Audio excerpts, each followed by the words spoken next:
We are live. Hello. Live from LA. Yeah, live from the beach. This is Smart Mouth Hot Topics. You're seeing us live on YouTube right now. You can also find us on Spotify.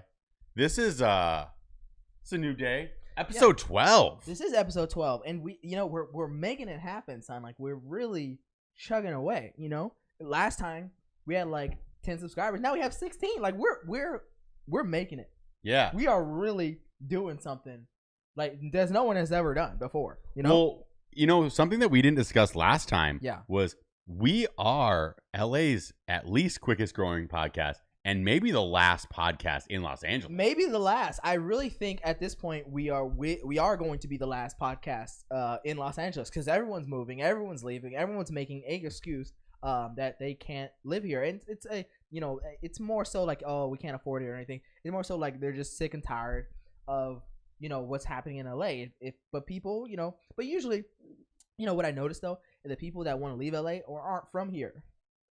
Mm-hmm. I'm sorry, but like you're complaining about leaving LA and you're not even from here. Like, we didn't ask you to come in the first place. Like, we drove Tim Dillon out of town. Yeah, because he saw us coming and he's like, this is scary. Yeah, this is happening too fast. He thought he was doing that to Joe Rogan. Nah, we're doing that. He saw it real quick. He got scared to be number one. Yeah. He was number one for a bit. Yeah. Snagged him. Then he dipped out to the desert. Yeah, he went out to the desert and then he started traveling the United States doing podcasts in front of other people. Did you see that podcast when he was with other people? Well, I heard you were criticizing it heavily. I mean, listen, Tim, I love you, bro, but like that was pretty wild, on live stage. I you know what? I'm gonna say I give you credit for having heart to go in front of a live audience. I don't like the whole live audience podcast though. It's a little weird. It usually doesn't come out that well. I don't know. Yeah, I feel like it's one of those things that like you have to know what you're walking into to understand. Because I feel like because you know what I mean. Like you ever walked into one of those like those city theaters. That's what it looked like. You walked into one of those city theaters and doing some weird show, and you're like, "What the fuck is happening here?" And you like, it takes you a while to understand. And even when you finally get it, you're like, "Wow, this is strange. I want to leave." Yeah, understood. But in his podcast is more about chuckling kind of in your head. Yeah. Jokes you're not supposed to laugh at. Yeah. And so when you have a camera in front of an audience faces that know they're not supposed to laugh at this joke, it gets pretty dicey. Yeah, they're like, okay, and then because you're not really sure if you're supposed to laugh at what Tim Dillon says because he does some wild stuff, and so do we. Don't get me wrong. And we're going to say some wild stuff on this podcast today. I think so. Well, this also comes up to our next topic. We have put ourselves in a freaking pickle. We have. Unemployable. Since last year, we haven't applied for jobs. We don't apply for jobs anymore. We stopped. We are putting ourselves on the back of these 16 subscribers. On the line. Listen, guys, buy our merch, please. Because, like, if y'all don't buy our merch, like, not only do I have to go back to college, LJ's on the street. Like, I'm pissed. I actually have to talk about the thing that I'm bothered by this one topic. Yeah. Because like if LJ ends up on the street, there's no podcast. I gotta go back to college and listen to all these freaking idiots, and I don't want to tire. But you know what? Who's gonna help us out? You know what's gonna help us out? Hair Razor Coffee. Oh. Hair Razor Coffee is gonna help us out because we're drinking it and we're having fun on our podcast every single week. Beautiful flavor notes. It smells delicious. It truly does. And every time I pop that up, it smells like I don't want to talk about weed right now, but basically it smells very good. And if that's Hair Razor Coffee, we've been drinking Hair Razor Coffee since the start of this podcast. Yes. Hyped up. I just woke up a minute ago and I just drank 2 sips of Hair Razor Coffee and I'm fucking hyped, and it works, and it makes me yell a little bit. It makes me get up on my podium and yell at the people. So shout out to Hair Razor Coffee. That's what I want to say. Shout out to Hair Razor. That is not in an ad. No. And why is it not an ad? Because we're in the courts, okay? We're in the courts with Hair Razor Coffee. We're trying to get our sponsorship because they don't really want to sponsor us yet. They're coming up all these reasons. So we're like, listen, like Hair Razor, like sponsor us. I gotta go back to college and LJ's back on the streets. Like we don't really have time for whatever your partnership program you're talking about. Like we just want money. That's it. In a head-to-head battle right now. Battle with our leading sponsor, Hair Razor Coffee. Yeah. they are having us work for free at the moment. Yeah, shame. It's something that we can't agree to. It hurts us to know that we are just we're putting their brand on our back. And not because they're paying us, because we love them.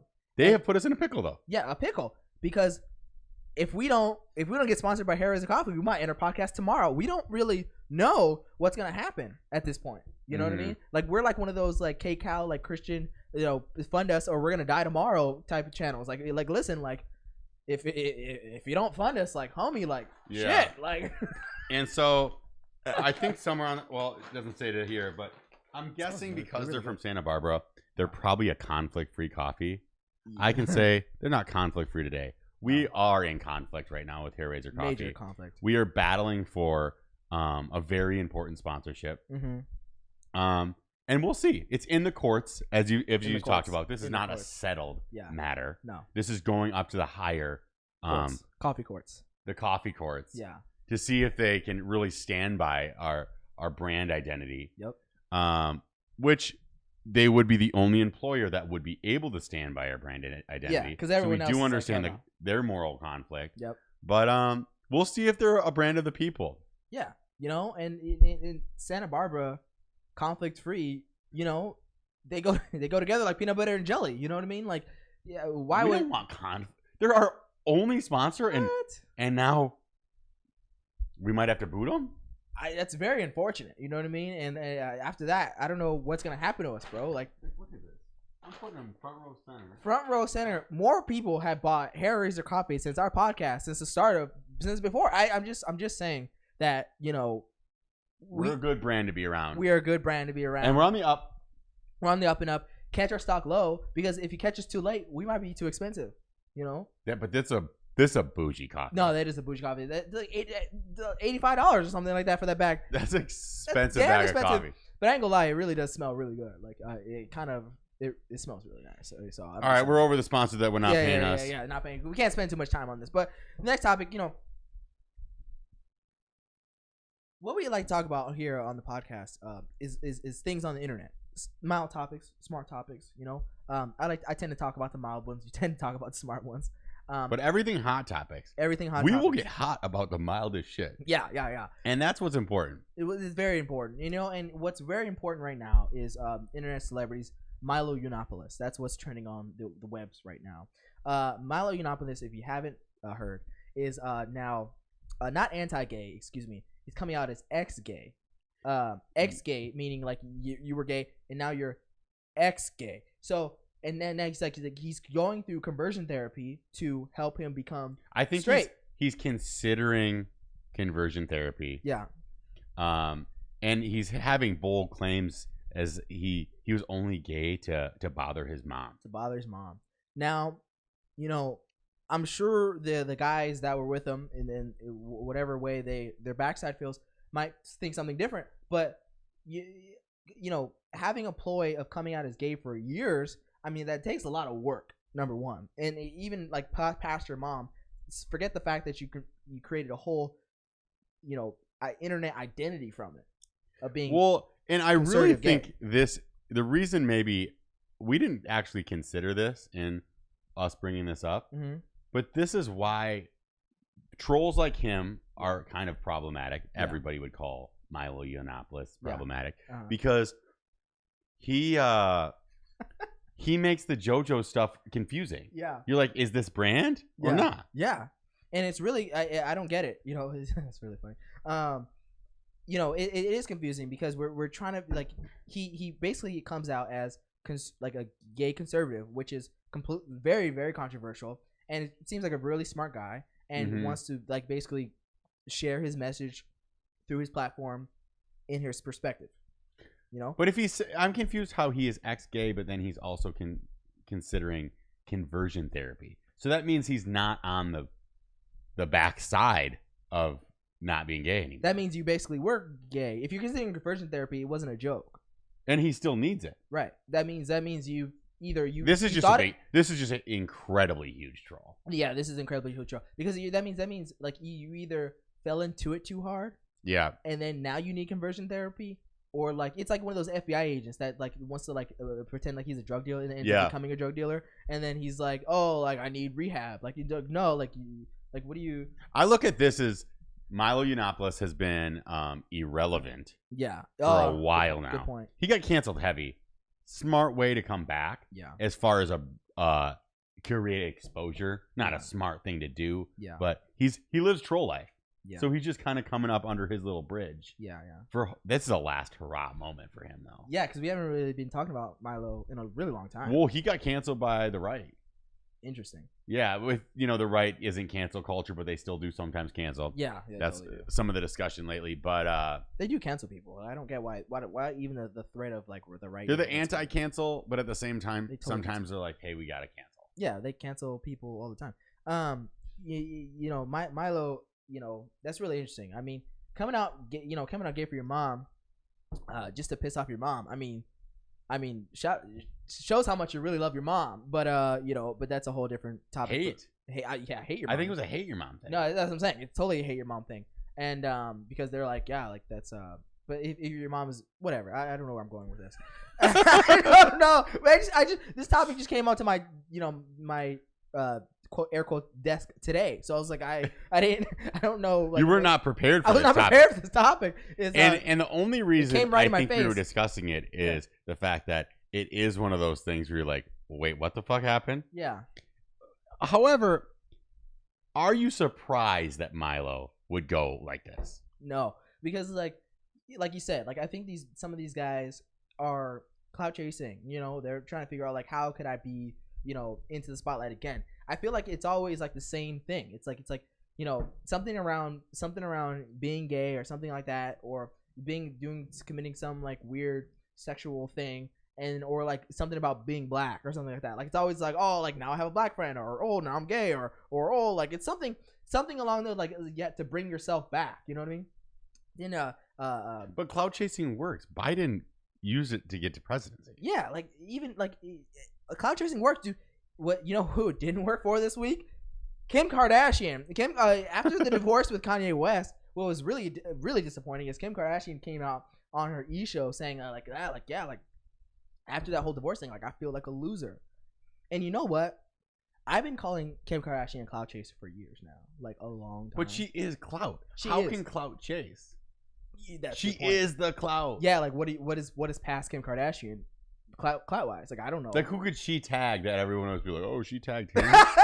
Yeah, like I don't know. Like I think she is the top of the line. She created the pathway for like the whole pathway. You know what I mean? Like listen, get with a football player and then rank up little by little by little. And that's what all these housewife shows and all these shows are coming out on these, and all these girls on Instagram talking about like this is how you do it. You fucking get a football player while he's in high school or whatever, and then it's the whole idea of like get on top by staying on bottom. Yeah. And then it's like slowly just cheat your way to the top, And that's why I think equality is real, because women can do that. But anyway, that's a whole different story for another day. But anyway, she was like, yeah, I felt like a loser because of her divorce. I felt for the first time ever, I felt really bad for Kim Kardashian, bro.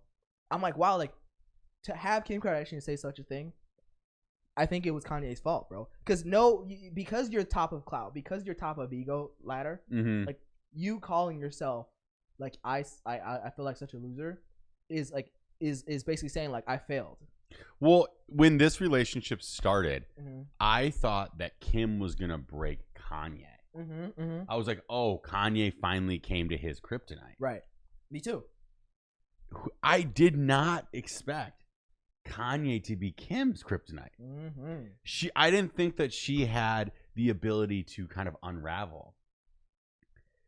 Kim's walking around and she's basically talking about needing a rebound. Yeah, which is crazy. Kim's walking around Hollywood Hills or Calabasas, like just looking for like some quick booty to be able to get her back. Yeah, like get her emotions right. And Kim Kardashian's emotions got twisted up like from somebody else. Like I'm thinking like everyone got by Kim Kardashian, got their whole thing messed up because she is the boss of all bosses. Right, because everyone who's dated Kim Kardashian like turned out worse, and somehow other than Ray J, he's making Raycon headphones and then just selling that shit for $30. Wait, but who was her other people that went nuts? Okay, so who she dated? She did Reggie Bush.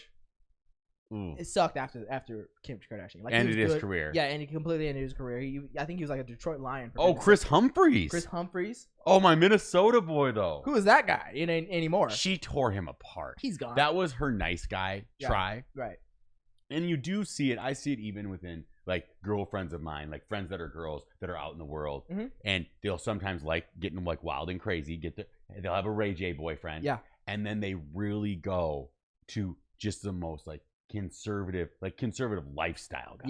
Yeah. Guy who wants to buy the house, wants to be boring on Saturday nights, already has some like kind of a sterile like accounting job. Plays board games. Good money. Yeah. It's not to say that he's a boring guy, but he lives a boring lifestyle. Right. And but sometimes boring lifestyle meets boring guy. And then you do see that girl usually jump out of that relationship and go she finds even crazier. Yeah. And that's what she's kind of done those bounces a little bit. And go to Kanye West. And I feel like she did something. She like got with somebody in between Kanye West. Or am I tripping? I feel like we're missing somebody. I haven't been able to track all of her relationships. We're missing a dick here. Like, I'm trying to figure out who. I don't know. Maybe say it was Kanye West. Was she ever with like a Yankee? Was she ever with like a baseball? I think you're thinking of Jennifer Lopez. I sounded like Tommy Boy. Yeah, she must be one of the Yankees. She was. So like, J-Lo. Wait, what? Derek Jeter wasn't in there ever? Oh my god! No, and I don't mean like in there. You know what I mean? No. Like I mean like in that relationship conversation. Yeah. No. Let's just look. Let's look it up. Yeah, I think Kim Kardashian's relationship history is fundamental to understanding where America goes. Right. After this, because we America follows Kim Kardashian, and tell me, okay, the fact that we even looked this up and then it comes out like articles like Kim Kardashian's dating history, like complete list of Kim Kardashian's boyfriends. Anyway, and we will get to this. Yeah. But I think it's important for us as Americans to buy American on this. Yeah. And stop talking about like a Meghan Markle. Mm-hmm. And I'm going to be a hypocrite because we're going to talk about that in a little bit. Oh yeah, we will. But get back to American brand identity. No, that. Okay. So we're going to this list. Sorry, we got to get back to the American brand identity. But let's start from Ray J, because no one knows before Ray J. No, T.J. Jackson. I guess he dated T.J. Jackson. So let's start with Ray J. Ray J. Nick Lachey, the guy from fucking Nick Lachey. He's Jessica Simpson's guy. Though. Jessica, don't play. Isn't that guy? Don't play any games with my heart. Isn't 98 Degrees. In my heart. That's the Backstreet Boys boy, right? No, he's 98 Degrees, bro. What? He's one of the Backstreet Boys of the NSYNC guys. He is 98 Degrees headlining act. I don't know if you don't know 90s boy bands, which is fine. But, you know, if we do have any commenters in the thread, Nick Lachey was 98 Degrees. Bro, I thought he was quick playing games with my heart. That guy. Go get yourself some 98 Degrees, bro. Really, this is going to be one of those uneducated podcasts for sure at this point. Because like, I'm like drinking coffee, but I'm still tired. We're trying to figure this out. I love it how you're on his IMDb and it's not saying anything. It's totally 98 Degrees and I'm totally wrong. So Jessica Simpson. So yeah, because I loved their relationship. Yeah, American sweethearts. Uh-huh. When she thought like the tuna was chicken of the sea, uh-huh. She was always really confused that it wasn't chicken. I don't know. That was a hot topic back in the day. Remember Jessica Simpson? Those remember that was she was like the first example of controversy other than Britney Spears that I heard when Jessica Simpson did that the Daisy Dukes. No, Daisy Dukes and the not the Carl's Jr. commercial. Remember, it was like Super Bowl, whatever, and she was like laying. Yeah, she was doing all that, and everyone was tripping about it that she was wearing Daisy Dukes or something. Yeah, she went dirty girl, being a hoe, and it's fucking Jessica Simpson. What do you expect? Anyway, she dated Nick Cannon. Nick Cannon dated everybody, so he doesn't count. Reggie Bush. That was a real relationship. She dated Cristiano Ronaldo. What? Damn, son. Like, but that could have been like they maybe just went to like a restaurant. Yeah, I get it. They went to Craig's LA together. That's it. Right. No way. Rumored ex Justin Bieber. Okay, shout out to Justin. Okay, give him to Miles Austin. Oh, that's right. That was actually a pretty big relationship. A football player. Yeah, he was like a cowboy. Okay, cowboy. Okay. Yeah, he was okay. Okay. He's like a number 2, kind of a number 3 receiver. Yeah. So a guy named Gabriel Aubrey. I guess he's like No idea. Male model. Who cares? Shindigo Damn. And then Chris Humphries. Then we're going through like 10 guys. Yeah. And then I guess rumored ex Drake, and then ex-husband Kanye West. Okay, so it really does go Ray J. Yeah. Then Nick Lachey. Yeah, Nick Lachey. Then we get the Miles Austin in there. Then Reggie Bush, then Miles Austin. Yeah, Miles Austin. Chris Humphries, and then Kanye. West, That's the main ones. Yeah. Now that we know. Yeah. And we know that you do come for us with the Hollywood Hot Topics. Yeah. We are right on the backs of like TMZ with a lot of this reporting. Yeah. So basically, what we're trying to figure out is who does Kim Kardashian date next? Because like, what goes after? Because I thought Kanye West was like the top. Like you're basically to the right of Jay-Z, and I thought that was the top of like black guys, because she did black guys. Who else? Because it felt like, I mean, I don't know how to, but it felt like Cleopatra and like Julius Caesar like meeting, right? Like it was the pinnacle, like type of crazy relationship you couldn't imagine, right? Built from the history books, right? Because I feel like or a fairy tale. It was on the backs of the whole Beyonce Jay-Z, like wow, like this is like the ultimate example of a power couple, right? But they cannot out-power couple like Beyonce Jay-Z, right? You can't. You were like, wait, what? I thought that was it. That was it. So I thought they were trying to be like the number 2 power couple. No, I think they out-power coupled them. They were on the brink. Yeah, on the brink. They didn't get there. No, but they're almost on their way, right? So we're like, because she's freeing people from jail. She's talking to Kanye's running for president. Yeah, and then Kim was like maybe gonna be first lady until she didn't, and then and maybe that's why they're divorced. I don't know. Anyway, but she's like, I don't date losers. No, but so who's after Kanye West? Like in terms of like a black guy, you have to, because you can only think black guy at this point. I mean, unless she's like screw all black guys, I'm going white. I'm going for Donald Trump at this point. Yeah, well, Barack Obama. But he does seem sound in his relationship. Yeah, Michelle seems pretty chill, But I mean, Michelle, if she messes up, I mean, Kim Kardashian could be running up in there too. I don't know. What are you thinking? Well, I mean, so we gotta stay in that lane. Yeah, I'm gonna say if she wants to blow America's mind, she goes upside down, flips it, reverses it, and she starts dating Oprah. Yeah, I think so. That would be the only way to blow America's mind. I think. I think Oprah's the last. Oh, I actually beat you to this. Yeah. What happened there? Oprah is I said richest black African Americans. Oh, Michael Jordan. I mean, obviously Robert F. Smith. Oh, that would be crazy if she linked up with Michael Jordan, though. Michael Jordan and do you know Michael Jordan's wife almost looks like a shorter version of Kim Kardashian, bro? Oh shit! Or what if her Tyler Perry? Oh. And then the Merkles. Oh, they get together and create a royal country, and they live in the same fucking house together, dude. Oh my god! Do you know that big house in Bel Air called the One?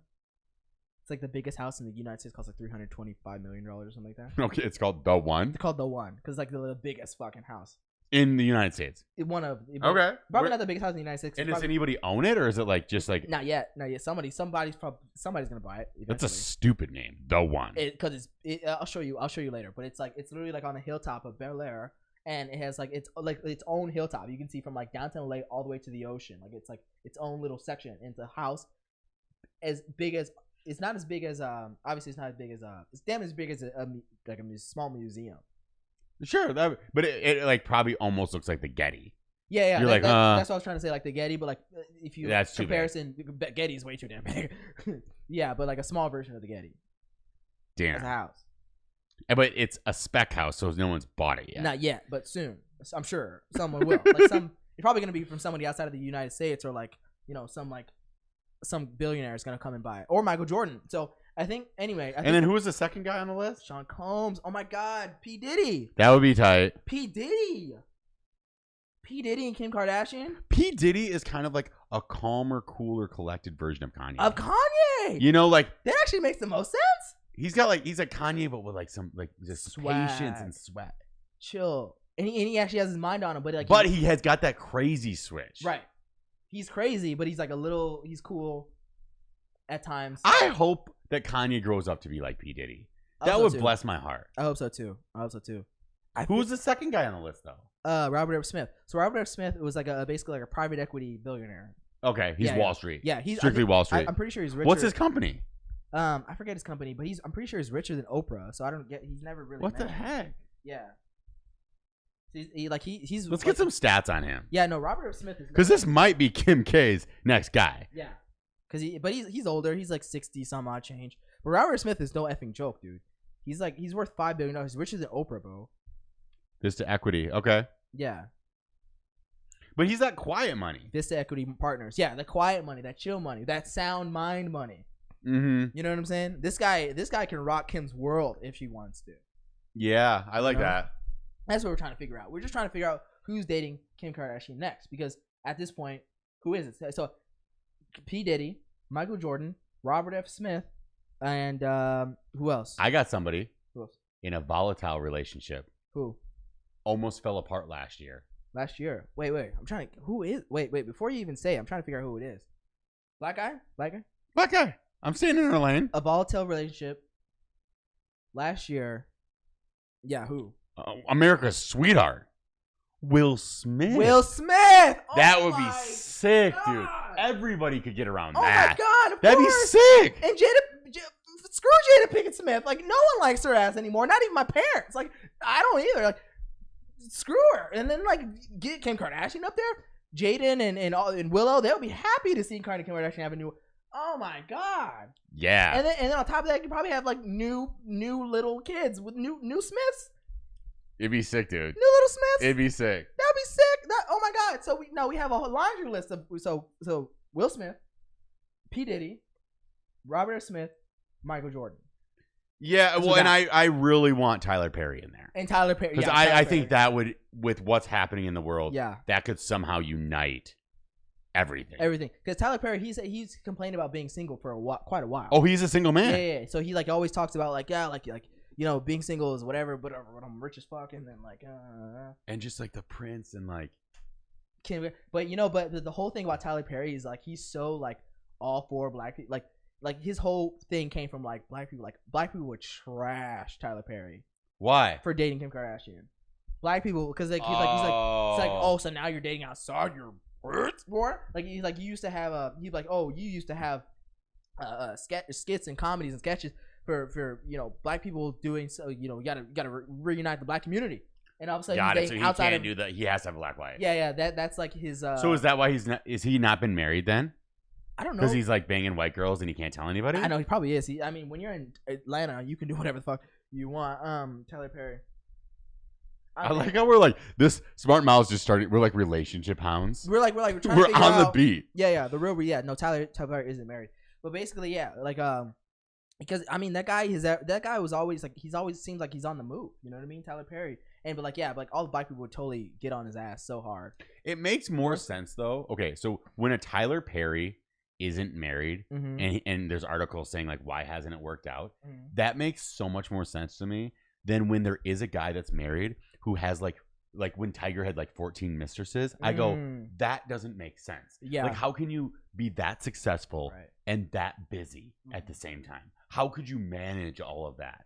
But when Tyler Perry's like he probably has a few different girls in different cities, and he just like kind of manages it from the sidelines.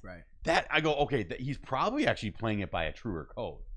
We're like, the girls just know, look, he's not gonna marry you, but they're cool when you call him up, And then to be frank, like in his perspective, like I really get it, because at least he's being honest, he's being real, and he'd be like, yeah, like those girls are just like yeah, you're kind of just like, I'm kind of fucking Tyler Perry, like I'm kind of busy to bury you right now, like, you know. Yeah. And like hell, I'm giving you half my. I mean, maybe he's not doing it even like that. Yeah.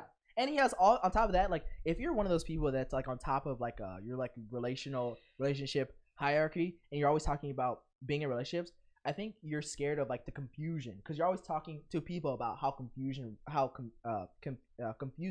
relationships are. And then you step into that, like, and you knowing this views because you've been teaching it and preaching it for years. So this is why Kim K makes sense for him. Yeah. At the end of the day, we have spoken to ourselves. We're speaking to the universe. Tyler Perry, Kim Kardashian. You don't need Tinder. Yeah. Turn off Hinge, Bumble. This is a match made in heaven. I've been trying to figure out why anyone uses this app anyway when there's an app called Instagram that has like literally all the women there and you can message them at any time you want. But that's a whole different conversation for a whole different freaking day. So yeah, so we figured out who's gonna date Kim Kardashian, which is great. You know, unfortunately, he's not gonna be Dak Prescott. We thought we kind of put that in there, but he's too broke. He only signed a contract for $160 million. That's not enough for Kim Kardashian, bro. So is he the highest paid quarterback in the land now? Quarterback. He probably is at 160. Quarterback. Let's see. Highest paid quarterback. No, because it's which is crazy. It's not Tom Brady, which is insane. Well, no, it would be Foles, isn't Pat it? Mahomes. Yeah, I think Pat Mahomes got the big dog, right? 500 and somebody million. Yeah. What am I talking about? He got the half a billion. He got the half a billion. Yeah, I'm like.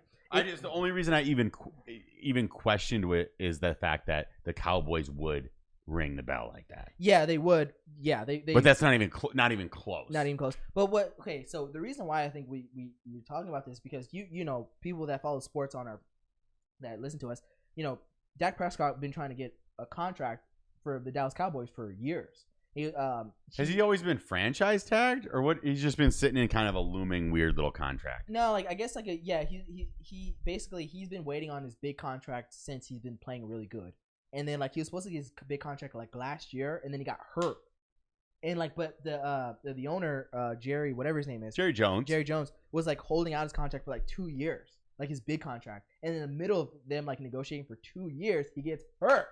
And so everyone was pissed at Jerry Jones because, like, you motherfucker, how come you didn't pay that man yet? But that's the game. For showing up for your stupid Dallas Cowboys. And yeah, I'm talking about the Dallas Cowboys are stupid. I know we're going to alienate. I love the Dallas Cowboys. Actually, no. I got family in Dallas. Yeah. No, I love Dallas Cowboys. But I just like to hop on the hate train. But, you know, but pay that man. Everyone is agreeing with it. Even the Dallas Cowboys are like, pay that man. Pay that man because, like, he's been showing up for your team more than anybody. For the Dallas Cowboys, he's been the star of the Dallas Cowboys, the biggest stars of the Dallas Cowboys since Tony Romo. And Tony Romo hadn't done shit for the Dallas Cowboys before that. So he's been the star of the Dallas Cowboys for the last, biggest star for the last 20 some odd years. Yeah, it's weird. I feel bad for I don't feel bad. It's got to be dicey being a Dallas Cowboys quarterback. Yeah, you're lots expected from you, and we haven't seen. He's a good quarterback. He's just not great. They still have the same coach, right? That one, what's his name? That redheaded dude. The redhead guy, yeah. Yeah. Yeah, they still have the same coach. They haven't fired his ass yet. Like that's the whole thing. They're holding out the Dak Prescott's contract, but like yet they rehired that other guy. That other guy, the coach, and he sucks. Like, everyone knows he sucks. What's interesting about the Dallas Cowboys is that like everyone agrees with the criticism. The Dallas Cowboys fans agree with the criticism towards Dallas Cowboys. We like whether you should like pay Dak Prescott, pay Ezekiel Elliott, fire the coach, change fucking Jerry Jones for goodness sake, even do all these changes, and like they agree with the criticism, but like yet the Dallas Cowboys are just like, nope, we're gonna stick by our guns now. Like we ain't doing shit.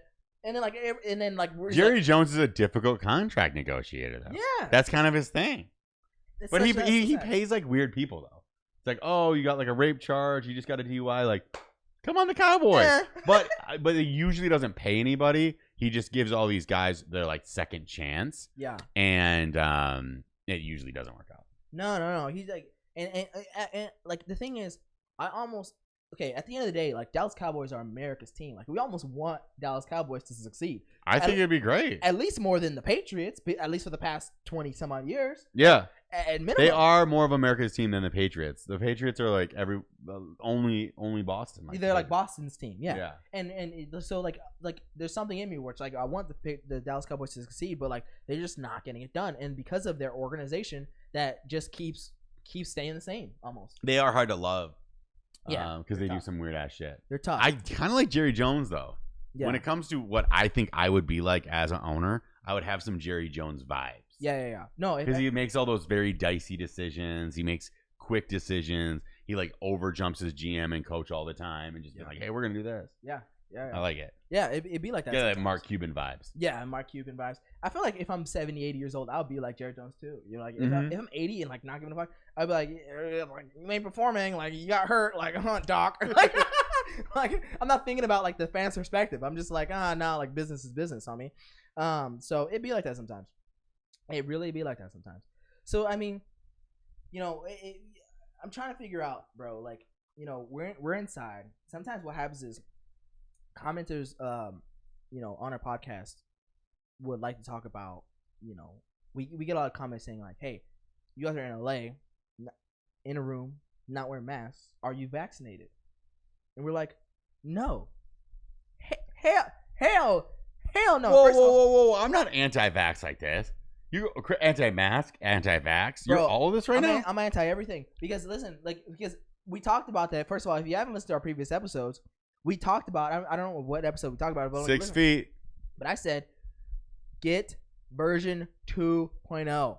You never get version 1.0. Why would you get version 1.0? The PS5 controllers are breaking. Sony has been making PlayStations for fucking 30 years. Okay, the PS5 is still not working correctly, and you're talking about getting an emergency rushed vaccine that's gonna cover coronavirus. And by the way, there's fucking 5 other variants in different countries. Are you joking? What are you talking about? Protecting from what? I am not anti-vax, and I'm not anti-mask. Probably won't be doing either of those inside a month. Yeah. I made a commitment to myself and all my friends that in March I was done. Right. With the masks. Yeah, you did. You did. And I actually made that last August. I started to just tell my friends like, hey, just so you know, like, I obviously know coronavirus won't be around in March. Right. Blah blah blah. I know people won't care about it, but I'm done with masks in March. Right. Everybody was laughing at me. They were like, LJ, bro. It won't be an issue like in March. Right. Like, I'm not saying it will be in March, which is, by the way, March 2020. When I was in August, I was just like, no, I'm not saying it will be. Yeah. I'm just saying in March I'm done. Yeah. I'm just done. And they're like, okay, oh, ha ha ha. Thank God it won't matter. Yeah. We just you got to double mask now and vaccinate. Yeah. But not that I'm against vaccinations because I'm not. Yeah. But I am not throwing in a rushed vaccine into my body. No chance. But I like the double shot better than the single shot. Yeah. Because if 2 of these crazy organizations, so we got Moderna, Johnson & Johnson, and Pfizer. Yeah. So Pfizer and Moderna are double shots. Yep. Johnson & Johnson, family-owned company. Family company. That's a single hitter. Yeah. If these 2 mega powers, which are the only 2 mega powers that were able to get the vaccine out, are going, we need 2. And then some random other group, Johnson & Johnson not being random, family company. but just saying the same thing can hit you with one hitter? No. I am like, we're already rushing it. No, like, dude, like the one hitter quitter, the vaccine in China is a one hitter quitter. Like, I don't care. I'm not gonna do it because, like, just because, dude, the Johnson & Johnson vaccine didn't even go through like post trials. They went through like pre-trials and they got like the FDA rushed they rushed their vaccine through. Why are you not able on Amazon right now to order? I would order in-house like kit. So the same thing if you have a house arrest. Okay? Yeah. House arrest kit. Yeah. A testing for the coronavirus. Yeah, it should be. The nasal swabs. Right. And a tube of the virus. Why can't I just give myself the virus? Yeah. I hook up the ankle bracelet. I cannot leave the house. And it won't release until I get done with the negative test. Yeah, until I'm done. I would much rather have that. Yeah, all of them are lab made. All of them. The coronavirus and the vaccines. Yeah. But I'd rather just have the first lab made one. Yeah. Just give me the coronavirus. I don't. How can Amazon not have that prepackaged for us yet? It's like packaging water, isn't it? Yeah, at this point. I thought the coronavirus is so easy. It's everywhere. Just scoop up air in Huntington Beach and then just mail it to me. Yo, are you telling me, first of all, you can fucking send, I keep on saying fucking because I'm pissed today. You're sending me a lab test to get my results back to where my ancestry came from. I asked my grandma, she couldn't remember. And somehow fucking all these companies. The swab. Yeah, they're that like, you like pissed on. Yeah, they're like, yeah, you came from Nigeria, Ethiopia, this and this, and you're telling me I can't get a fucking coronavirus vaccine or just inject the coronavirus to myself? We could have been done with this in a few days, son. If everyone injected themselves with the corona, some people may die. It is what it is. But you do it. You stay home. You take your ankle braces off, and if you get your negative test after you're done for 5 days, you're set. You're free. You're gone. You go to the beach. I just think it'd be great. Yeah. And if you violate that social contract, I don't know, send me to jail. That's your ass. Whatever. For like till the coronavirus is gone. Yeah. But that's it. Yeah. I'm surprised that I'm not able to just get the virus. Right. Just give it to me. Right.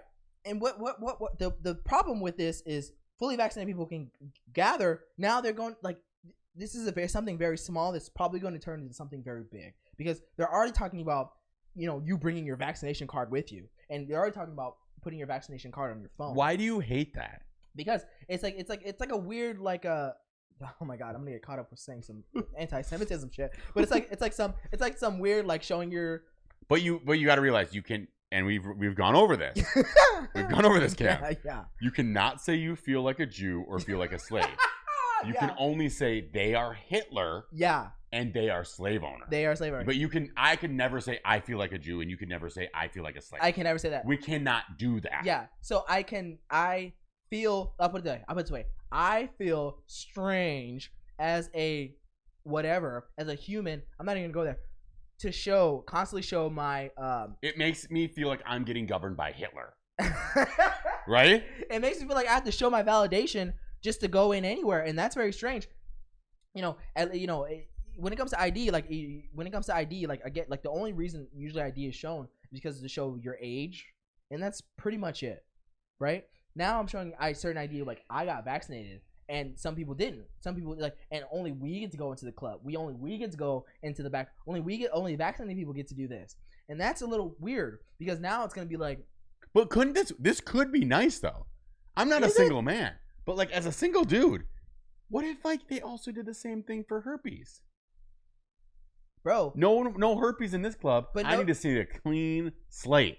Notice how they haven't done that. Like we've been trying to I think we've been trying to figure that out for AIDS and fucking like Why could you not do that? Because it's fucking discrimination. Because of discrimination.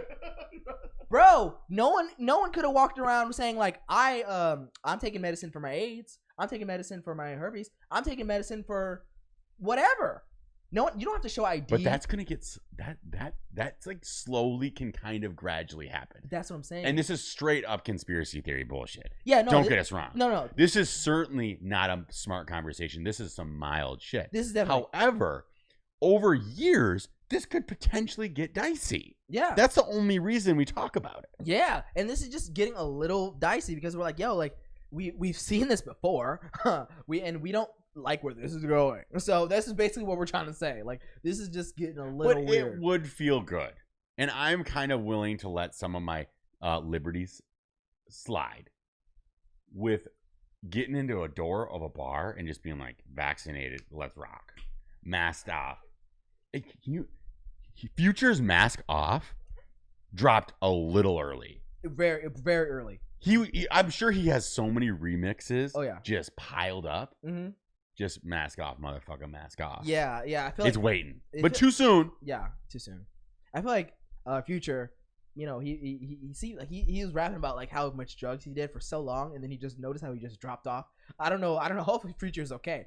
But anyway, if someone says on the chat says, "Will you guys talk about how sick Joe Biden is?" And for reference. You always find us on YouTube, yes, Spotify. This is Smart and Mild. It's sometimes smart topics. It's sometimes mild topics. Mm-hmm.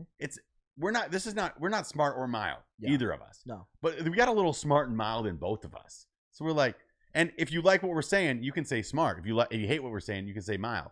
But everything is hot topics. Yeah. So if we're talking about Kim Kardashian, we're still hot. Yeah, we're all about it. And I don't know. And then sometimes we are going to get into topics like this with Joe Biden.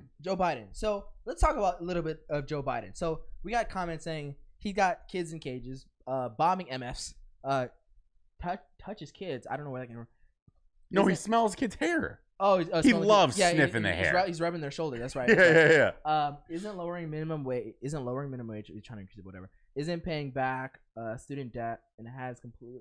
What does it say? Completely lied his way into office. Isn't he the greatest? I mean, listen. I didn't vote for him. I voted for not Jill Stein. That was one before. I voted for whoever. I don't care. Anyway. Well, there was 2 options. Yeah, I know, right? I think I just don't want to say it, but hey, I think. So listen. Let's talk step by one. Usually we don't address things like this, but I guess we're gonna go step by one. This is an okay conversation to have, though. So the kids in cages, right? Kids in cages. So he does have kids in cages. We're trying to figure out. Okay, so the whole kids in cages thing is actually pretty interesting because I think what part kind of doesn't get talked about as much is the reason the kids might be in cages is because their parents aren't there. Their parents aren't with them. Well, I get the whole idea, and I understood this conversation even coming from Trump. Yeah. I personally didn't vote for Trump on Purple Party. Yeah. I honestly voted for my freaking mom and my sister. Right. Because I think both are bullshit. Yeah. However, in this matter, I get it that there's individuals that are coming over the border that are using children sometimes to be able to get the pass. Right. Which is known. So then when it gets to the border, it gets a little bit confusing of, okay, we need to kind of shuffle through who's doing this appropriately and who is manipulating the system for their advantage on behalf of the children. So in order to look after these children most appropriately, you kind of have to ask some what seemingly is inappropriate questions. Right. Like, is this your dad or is this your mom? And they're like, no, they're not speaking English. Well, who knows how that conversation goes down, but it sounds like there's enough of that manipulation that we have to address it. Right. However, the whole kids in cages stuff is absolute bullshit. Right. We are the richest country in the world, and we're the richest country to ever do it. Right. So I also think that there has to be a system that allows us to expand this situation better, that cages don't have to happen. Right. But then the answer is almost just bigger orphanages, which is even almost, I don't know if that's a worse problem or what. I don't know where that goes. Well, but in the meantime, right now we have kids in cages. Right. So that's just the matter at hand. Right. Trump gets hit with the kids in cages. It sounds as though Obama might have kind of started it with kids going in cages, but it doesn't matter. Trump had kids in cages, right? So that happens. Everyone freaks out and goes, look, Trump's got these kids in cages, get the kids out. Yeah. Sounds like he kind of pulled the kids out of the cages. It takes a month. Yeah. Biden starts what seems like an immigration crisis because he's telling everybody, you can come here now. Love, hope, peace. I got your guy. Yeah, come on in. We don't have the system to support this. No.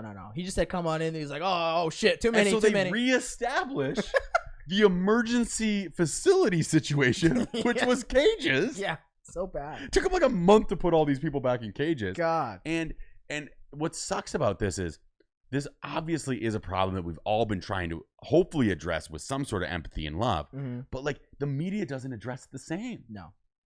They kind of just the media. I mean I wouldn't even say the media, the main corporate media channels, right, if you will. They're pretty.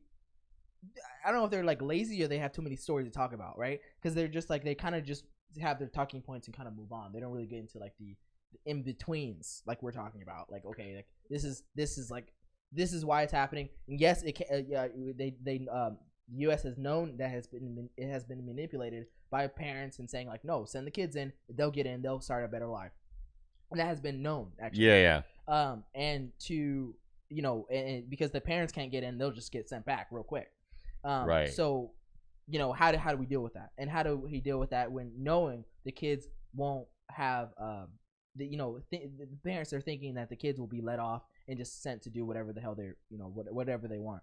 And that's just unfortunate. In the U.S., but it's confusing because it sounds as though it's not always a family unit that comes. No, it's so then there is a discrepancy of okay, are you coming in as my sibling, right, or is it my cousin? Right. So then if it is myself and my cousin, and then my father or mother, right, it's how do you deal with that? And are you lying? Or is it dad is a manipulative asshole that's like selling me to sex trafficking.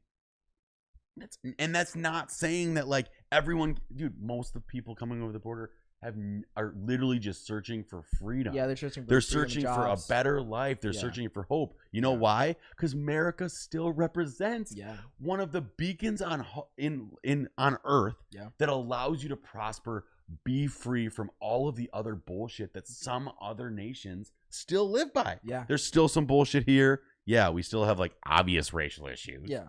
But like we do have a level of freedom that doesn't exist in other spaces. Mm-hmm. Yeah. There's a bunch of other countries that allow the same type of freedom, but they're still coming here. Yeah. Everyone's still piling in here for good reason. Yeah. We should be proud of that. Yeah. But it's so confusing because it's weird how it's not looked at as empathetic for the kids that are potentially being sex trafficked, as to like, we need to slow this process down and just ask the appropriate questions. That's not to say that you need to be like somehow like overtly like racist and all this shit, like everyone coming over the border is fucking malicious. And I personally don't really think that's what Trump was doing on that. I think he was trying to address a situation that was happening. The problem with Trump and all of it is he had the inability to articulate it. And I don't think he really gave a fuck about how to articulate it. Right. But now you have Biden, who still doesn't even fucking address it. And the media would jump down any other president's throat if it was the righty president. Of like, fuck you for not addressing this. I'll be honest. Like, even if like a left leaning ish, you know, I'm Purple Party as well, but like it, you know, whatever. But you're more lefty, I'm more righty. I'm like when we finally find ourselves like in the topics. But at the end of the day, it's kind of, but we find ourselves coming to a lot of the similar conclusions. Similar in the middle. And you know, what I'm picking up is like, you know, they're kind of like letting Biden slide quite a bit, you know, the things that are happening, because I have an application where I just like read the news from a very neutral perspective, and I just want to know what's happening, like full stop. And I do notice that like the basically a lot of corporate media companies are just letting Biden do whatever he wants, and they were really picking at Trump for everything he did, like from top to bottom, and then especially when it comes to immigration, especially when it comes to topics that are just grab at your heart. Well, it was a full court press on Trump at all times. All the times, from the jump. And because I think because of because of his celebrity, basically. But I also think I don't think it's inappropriate for the news to be full court press on the Trump on the president. Mm-hmm. So even as should be more of a conservative, I didn't think it was a problem that the media was full court press on Trump. Right. Now, do I say fuck the media? Absolutely, because I think there's a lot of reasons to say the media is fucking bullshit. Right. But I do like how the media acts more with a right president than a left president, because they kind of do their job a little bit. They actually investigate. Now, there is a little bit of like commentary journalism. You know, you get like the Chris Cuomo's of the world that says he's like investigating the fucking, when he's doing what we're doing. So I'm giving Chris Cuomo shit for doing exactly what we're doing. Which is like, we're just talking out of our ass, and we're talking about how we feel. Right. When journalism should really be about what you know. Right.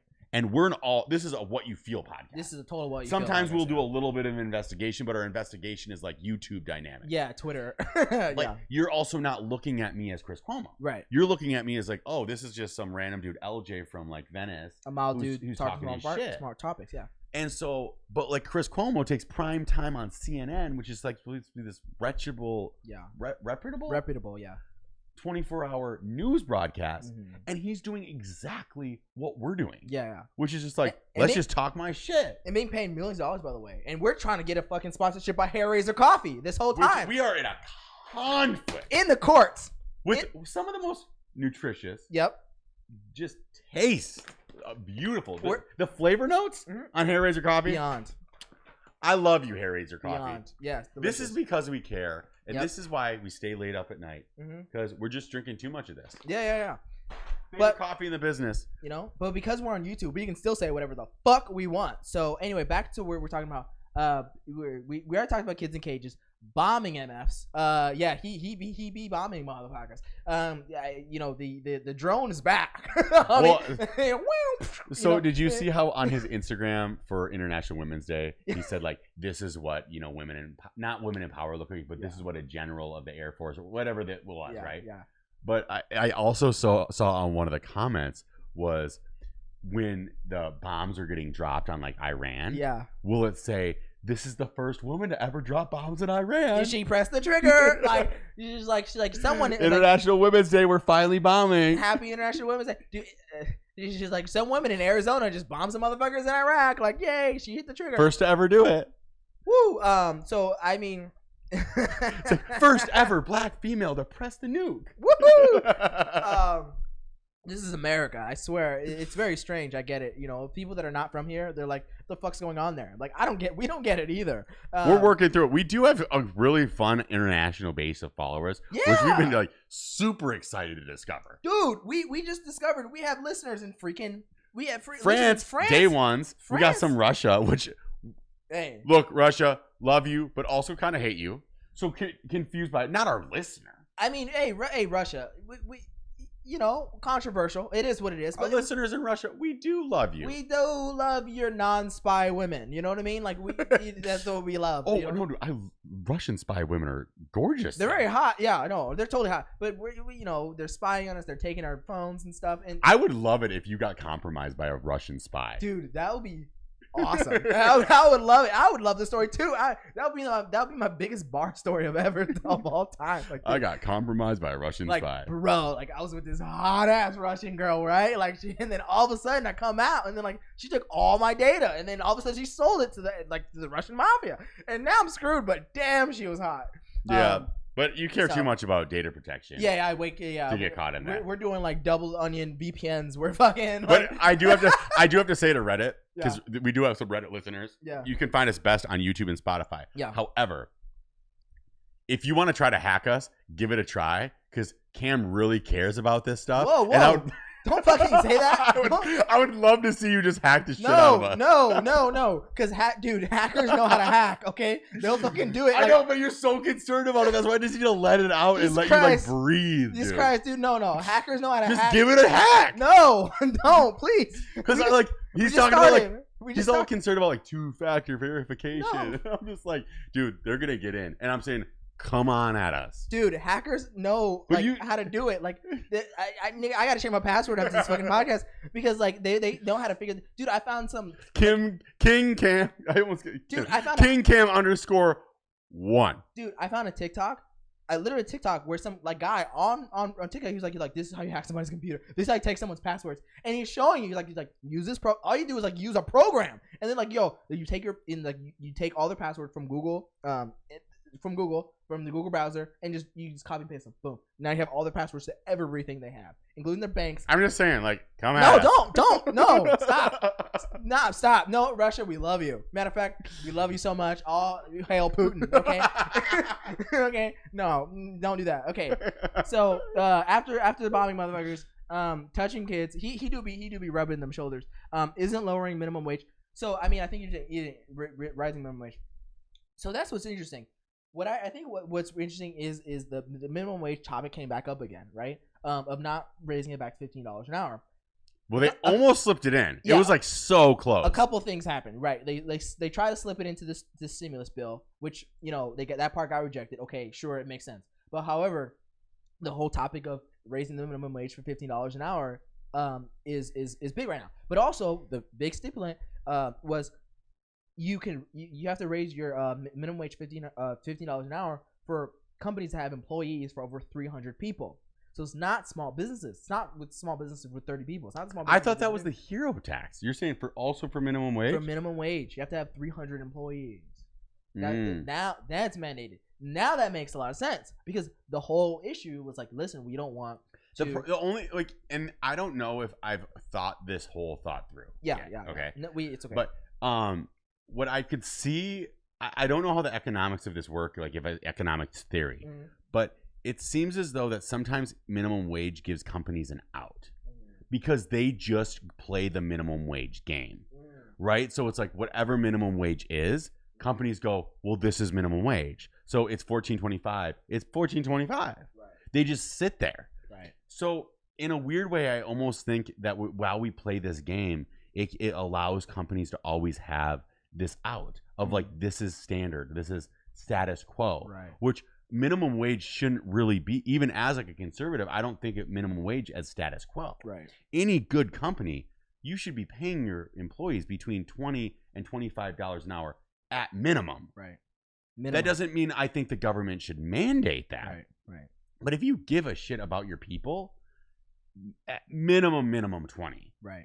Minimum. And then when it gets more skilled, like minimum 25. Right. You know what I mean? So that's what's confusing about minimum wage to me. I don't think it should be mandated, but I also think when it comes to like who is good and doing things right, what are we talking about? Like, it's not even like minimum wage will never even get close to what you really should pay. Right. And then all these other companies just be like, yeah, well, it's minimum wage. What do you want me to do? Because even $15 an hour, it's already pretty late. Like, if I got $15 an hour right now, I'd be pretty mad. Like, I'd be like, what? Like, what the fuck are you talking about? Like bro, like, you know? It doesn't work in LA. Like, what are you talking about? Hell no. $15 an hour, like, it's a joke. Not happening. $25 in LA doesn't work. And like, I realize that we're coming from like a position of like, we've gotten to a space that doesn't make sense, and for a lot of people, they've somehow made sense of it. Right. But like, for some reason in my life, like, that wouldn't possibly work. Right. No, not at all. I was listening to my dad was showing me this thing before I went to court about this you know, the good court judge, whatever, the guy the guy's in Connecticut, Providence, whatever. He's like old and he always lets people off. Yeah, I love that. He takes like he does an empathetic story and then he just like lets it drop. Yeah. Even though like literally people like know who he is now and they're like, yeah, like I came to see you so you can like let me the guy's like, off. well, I drove through the light and why were you driving through it? Well, it's texting. And like and then he's like, well, who were you texting? He goes, my daughter. Because I was letting her know it was her birthday and I almost missed her birthday. And then wow, like all the shit. And then he gives the whole sad story and then he goes like, oh, okay, like, I guess I'll waive your $30 ticket. No, he always talks to his security guard. He's like, hey, buddy, what do you think? And he's like standing there, and he's like, I don't know, seems like a pretty good fella. Yeah. And he's like, okay, I guess I'll waive your $30 ticket. And I'm just like, dude, like, what are you talking about? I'm sitting here, like, getting ready to go to court for fucking $13,000. But his dude is always like, wait, but he ran over a child. And then the judge is like, seems like a good guy. Yeah, well, you know, second chances. It's just how they run this. I love that Providence judge, though. I'm almost waiting for the. That would be if we had a laundry list of my people I really want on here. Yeah, it'd be like Tim Dillon and Providence guy. Yeah, and People's Court lady. Oh, Judge Judy. Oh, fuck yeah. Oh, she's way too rich to touch any of that. Oh no, she's way too rich. But I would love to have her on. I would love to talk to her. I always wanted to talk to her since I was a little kid. But I'm waiting for the day for that Providence judge to be like, hey man, like someone's gonna come up with the saddest story ever and be like, yo, like, you know, I can't make this ticket, I can't pay my rent, I can't do this, can't do that, and he'd be like, tough shit, like he's like, yo, like you fucked up. Tell me, like we ran out of good cases for the day, like I can only do so many, like you came like after, like came like number 11, like I can only cap out at a 10, like. No, he'd be like, you must be looking about my YouTube. Yeah. Not that type of day. Not that type of day. Nigga, no, we don't have the cameras running today. Sorry, buddy. Like, nigga, that's fuck you. That's Thursday. You came on Wednesday. You like, fucked How up. do you think we pay for the YouTubes? He's like, nah, buddy. Camera guy didn't come today, so you are up. So I'm like, and he's slapping his security guard. He's like, he thought the cameras were running. Look at this nigga, like, he thinks how we do it like that. It's like, no, this ain't for YouTube. This is for fuck you. Like, screw you, dog. Like, I ain't doing this for you. I was like waiting. Waiting almost 10, and I was like, damn. Like, yo, what if he did get caught with like an Ellen case where he's just like the biggest prick behind the scenes, and just. But at the same time, but like all the people that like got written off by tickets were like, he did write off my $30 ticket though. Like, we don't really give a fuck. That's how it works with all those guys though. It's like, well, they were nice to me. It's like, no, but he was raping people. And they're like, yeah, but he gave me the movie deal. Yeah. He made my career. Like I was able No. Little child. it is what it is, and it's just like it happens sometimes, you know. We're trying to figure this out, so you know, I think you know, judges are strange. Is at the end of the day, you know what I mean? We're trying to figure. Oh, are we still talking about Biden or what? No, the point was is this lady couldn't pay her $30 ticket, and then so it rose to like $90, and this judge was like rating it off. But the point was, what I was trying to say is because this lady probably was getting like the minimum wage, you know, like is the minimum wage like $50, $60, $100 seems like a lot, you know, to pay off any ticket, you know, right? So like, especially when it's an additional expense plus your kids plus your everything that you have, because she had like 3 kids, and her ex-boyfriend, I guess, that was paying the bills left her, for God's sake. So I mean, dude, the dudes, what the fuck is with guys? Dude, no, guys, in all seriousness, guys got to stop leaving the tribe, the whole family. No, in all seriousness, like we don't talk about dude responsibility enough. Like we do bash on the women, but we don't talk about dude responsibility enough. Like us guys gotta step our fucking shit up. Oh my God. And stop being so fucking lazy. Like I think a lot of this conversation about, especially about relationships and shit, I'm looking on TikToks and all this stuff, and they're like, why are these bitches doing all this? And they wanna have all these high standards, and they wanna you know, expect me to go to do all that, blah blah blah blah blah. But then I was like, and then we're kind of like, we're not really talking about the guy just being like lazy in the relationship. Like you kind of half-ass showed up for your girl. I don't know what it is about men, but there's something goofy that's a little off. Yeah. And it messes everything up in society. Yeah. There is like, in order for, when one man doesn't take his responsibility, which is like care for his girl, care for his kids,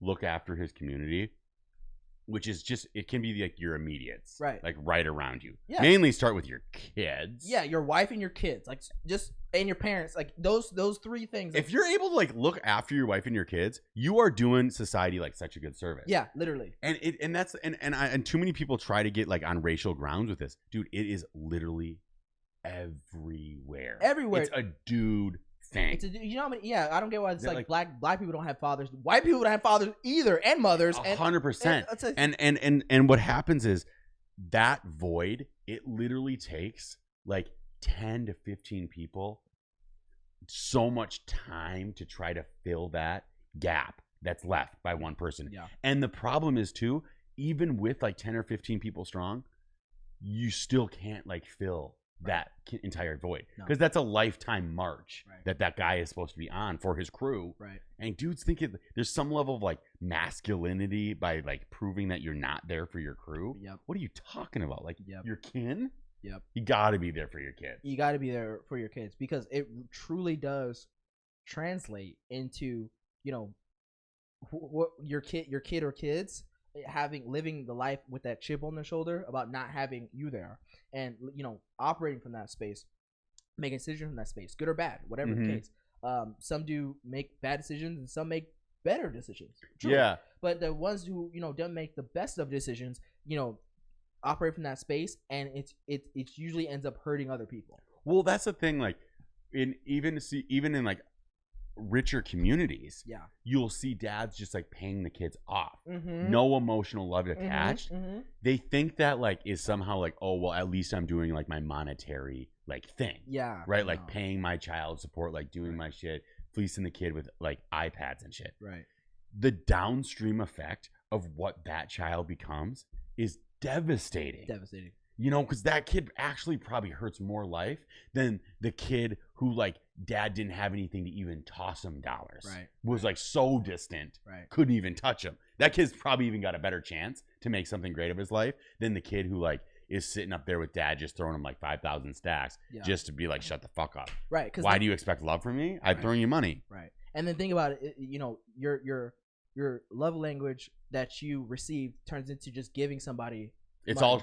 all contractual. Yeah, contractual love. Yeah, and then like you play that game with other people, with your girlfriends, because you'll have many. That's where the ripple. It's just like it's a deck of cards that like ripples through society. It ripples because then now the girl's hurt and she's gonna hurt some other guy, and now you hurt the sister's brother. Now he's annoyed. Like that whole household of your girlfriend that you fucked over is now in disarray. And then maybe chaos. Yeah, and then all the girls move here.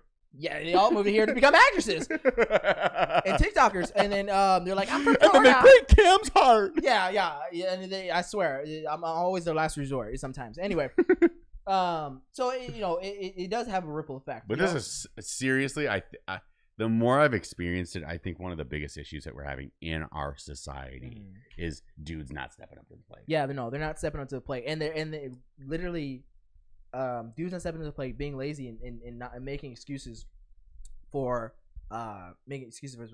You know what I realized, this is something true. It's very, very kind of serious, but I really appreciated this from my dad today.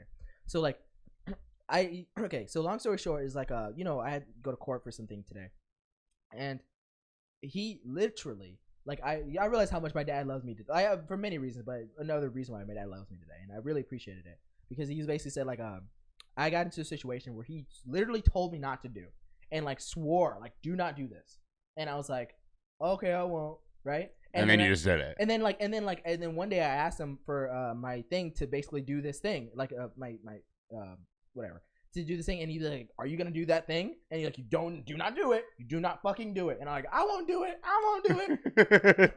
And I literally go and do it.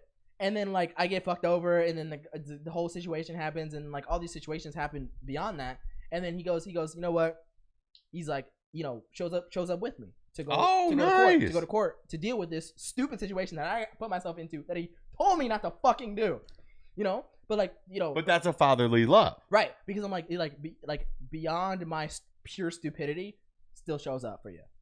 Yeah, I appreciate that beyond. I'm gonna remember that forever because because that's beyond contractual love. That's basically almost unconditional love. It is unconditional love right there. You're experiencing it. Yeah, I love you despite of your fucking idiot. And he probably just wanted to be able to call his boys after that and laugh a little bit. Whatever. You know what? But I'll take that reason. Right. For him, my dad to show up for me though. You know what I'm saying? So, yeah. So think about that. Think about like the little piece of me, like say you did, that, because I'm like, my dad really could have been like, go fuck yourself. But he did. He was there to soften the blow. Right. He literally gonna be like, you go fuck yourself. I told you not to do it. You're on your own, little bastard. Basically, and then, but like someone could have did that, and then I would have been like, wow, like it could have been my fault, and he would have been right in saying that. And that is one. It's so important for parents to be able to instill the values of like proving second chances matter. Yeah. Right. And so you don't see that in people that parents have fucked them. And I feel bad for people that parents have fucked them too. Right. My parents are like as loving as I could ever fathom. Right. And so I do, I appreciate that. And I realize that's God's greatest gift. Totally. And, but it sucks. I feel empathy for individuals that like parents fuck them, but then like, it's tough you got to break that cycle too, because like you start fucking over other people too, like you like the lack of empathy just like it keeps rolling sometimes. Right. And it's not even necessarily your fault. No, it's like shoot. Yeah, but on the flip side, like we're talking about, the emphasis of love translates too, because guess what, you give love to others. You give love to your people around you and others. Sure. Say, I try to do the same your thing. Cup overflows. And hopefully I try to do the same thing, give love to others, and that matters for the people in my relationships that that I care about. Mm-hmm. So it translates good or bad.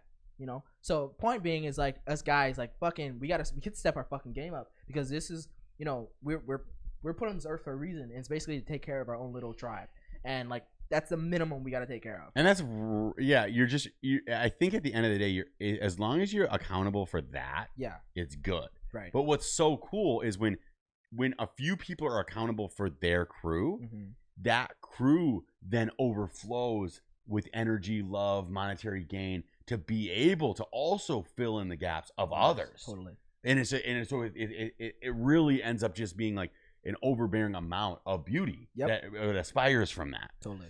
It's crazy. It is, and it's beautiful, and that's what we get to do as humans, as people, as good people. We talk a lot of shit over on our podcast. We talk a lot of shit over on the Smart and Mild podcast, and but we also, we try to do good as well. You know what I mean? We're gonna find it. We're gonna find some happy medium in this, or even middle. So if you're listening right now to us, feel free to like and subscribe to Smart and Mild.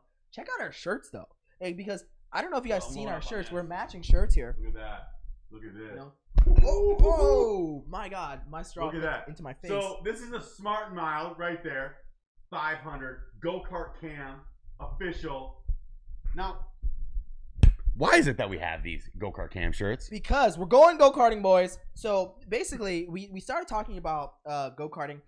We're very big go-karting fans. We're very race car fans, racing fans, and we're also big Mario Kart fans. Adrenaline junkies, boys at this point. And girls are invited too, but you girls know what I'm talking about, like the boys, like the adrenaline girls. You know what I mean? That's what we're talking about. Mm-hmm. The boys and the adrenaline girls. Yeah. And then like you know, we race. We're going to the go-kart. We're going to go karting probably within the next week or so. Yeah. We're gonna race. We're really fucking dank. And you know, we're gonna start racing people. We're gonna start racing Redditors, YouTubers, everything. If people want to talk shit on our comments, we're gonna start racing y'all in real life. By the way, we're not kidding around. Right. And we're gonna like see what you got. And once I whip all of you, then I'm just gonna just really just come into my name, King Cam _1, because I'm just the best go-karter there is. That's what it comes down to. And that's the thing. We see all these YouTubers boxing, playing all these games. At the end of the day, they're racing their $1 million cars, but they don't know how to drive like your boy in the go-kart. That's what I'm saying. So like that's all I'm saying. Like those guys ain't shit. That's all. You're high rev. You're going fast. He drives quicker than he talks, folks. No. Yo. Drives quicker than I fucking I do a lot of things quick.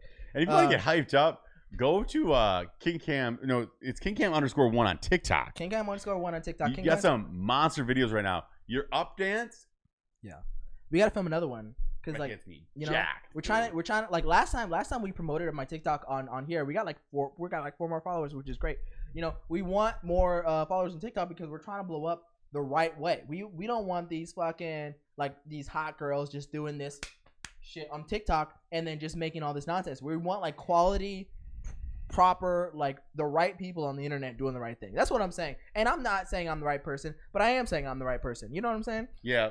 I mean, it's good fun comedy, baby. Yeah. That's all it is. Yeah. And just get to smartandmild.com, buy some merch before race day, because these are going to be going quick.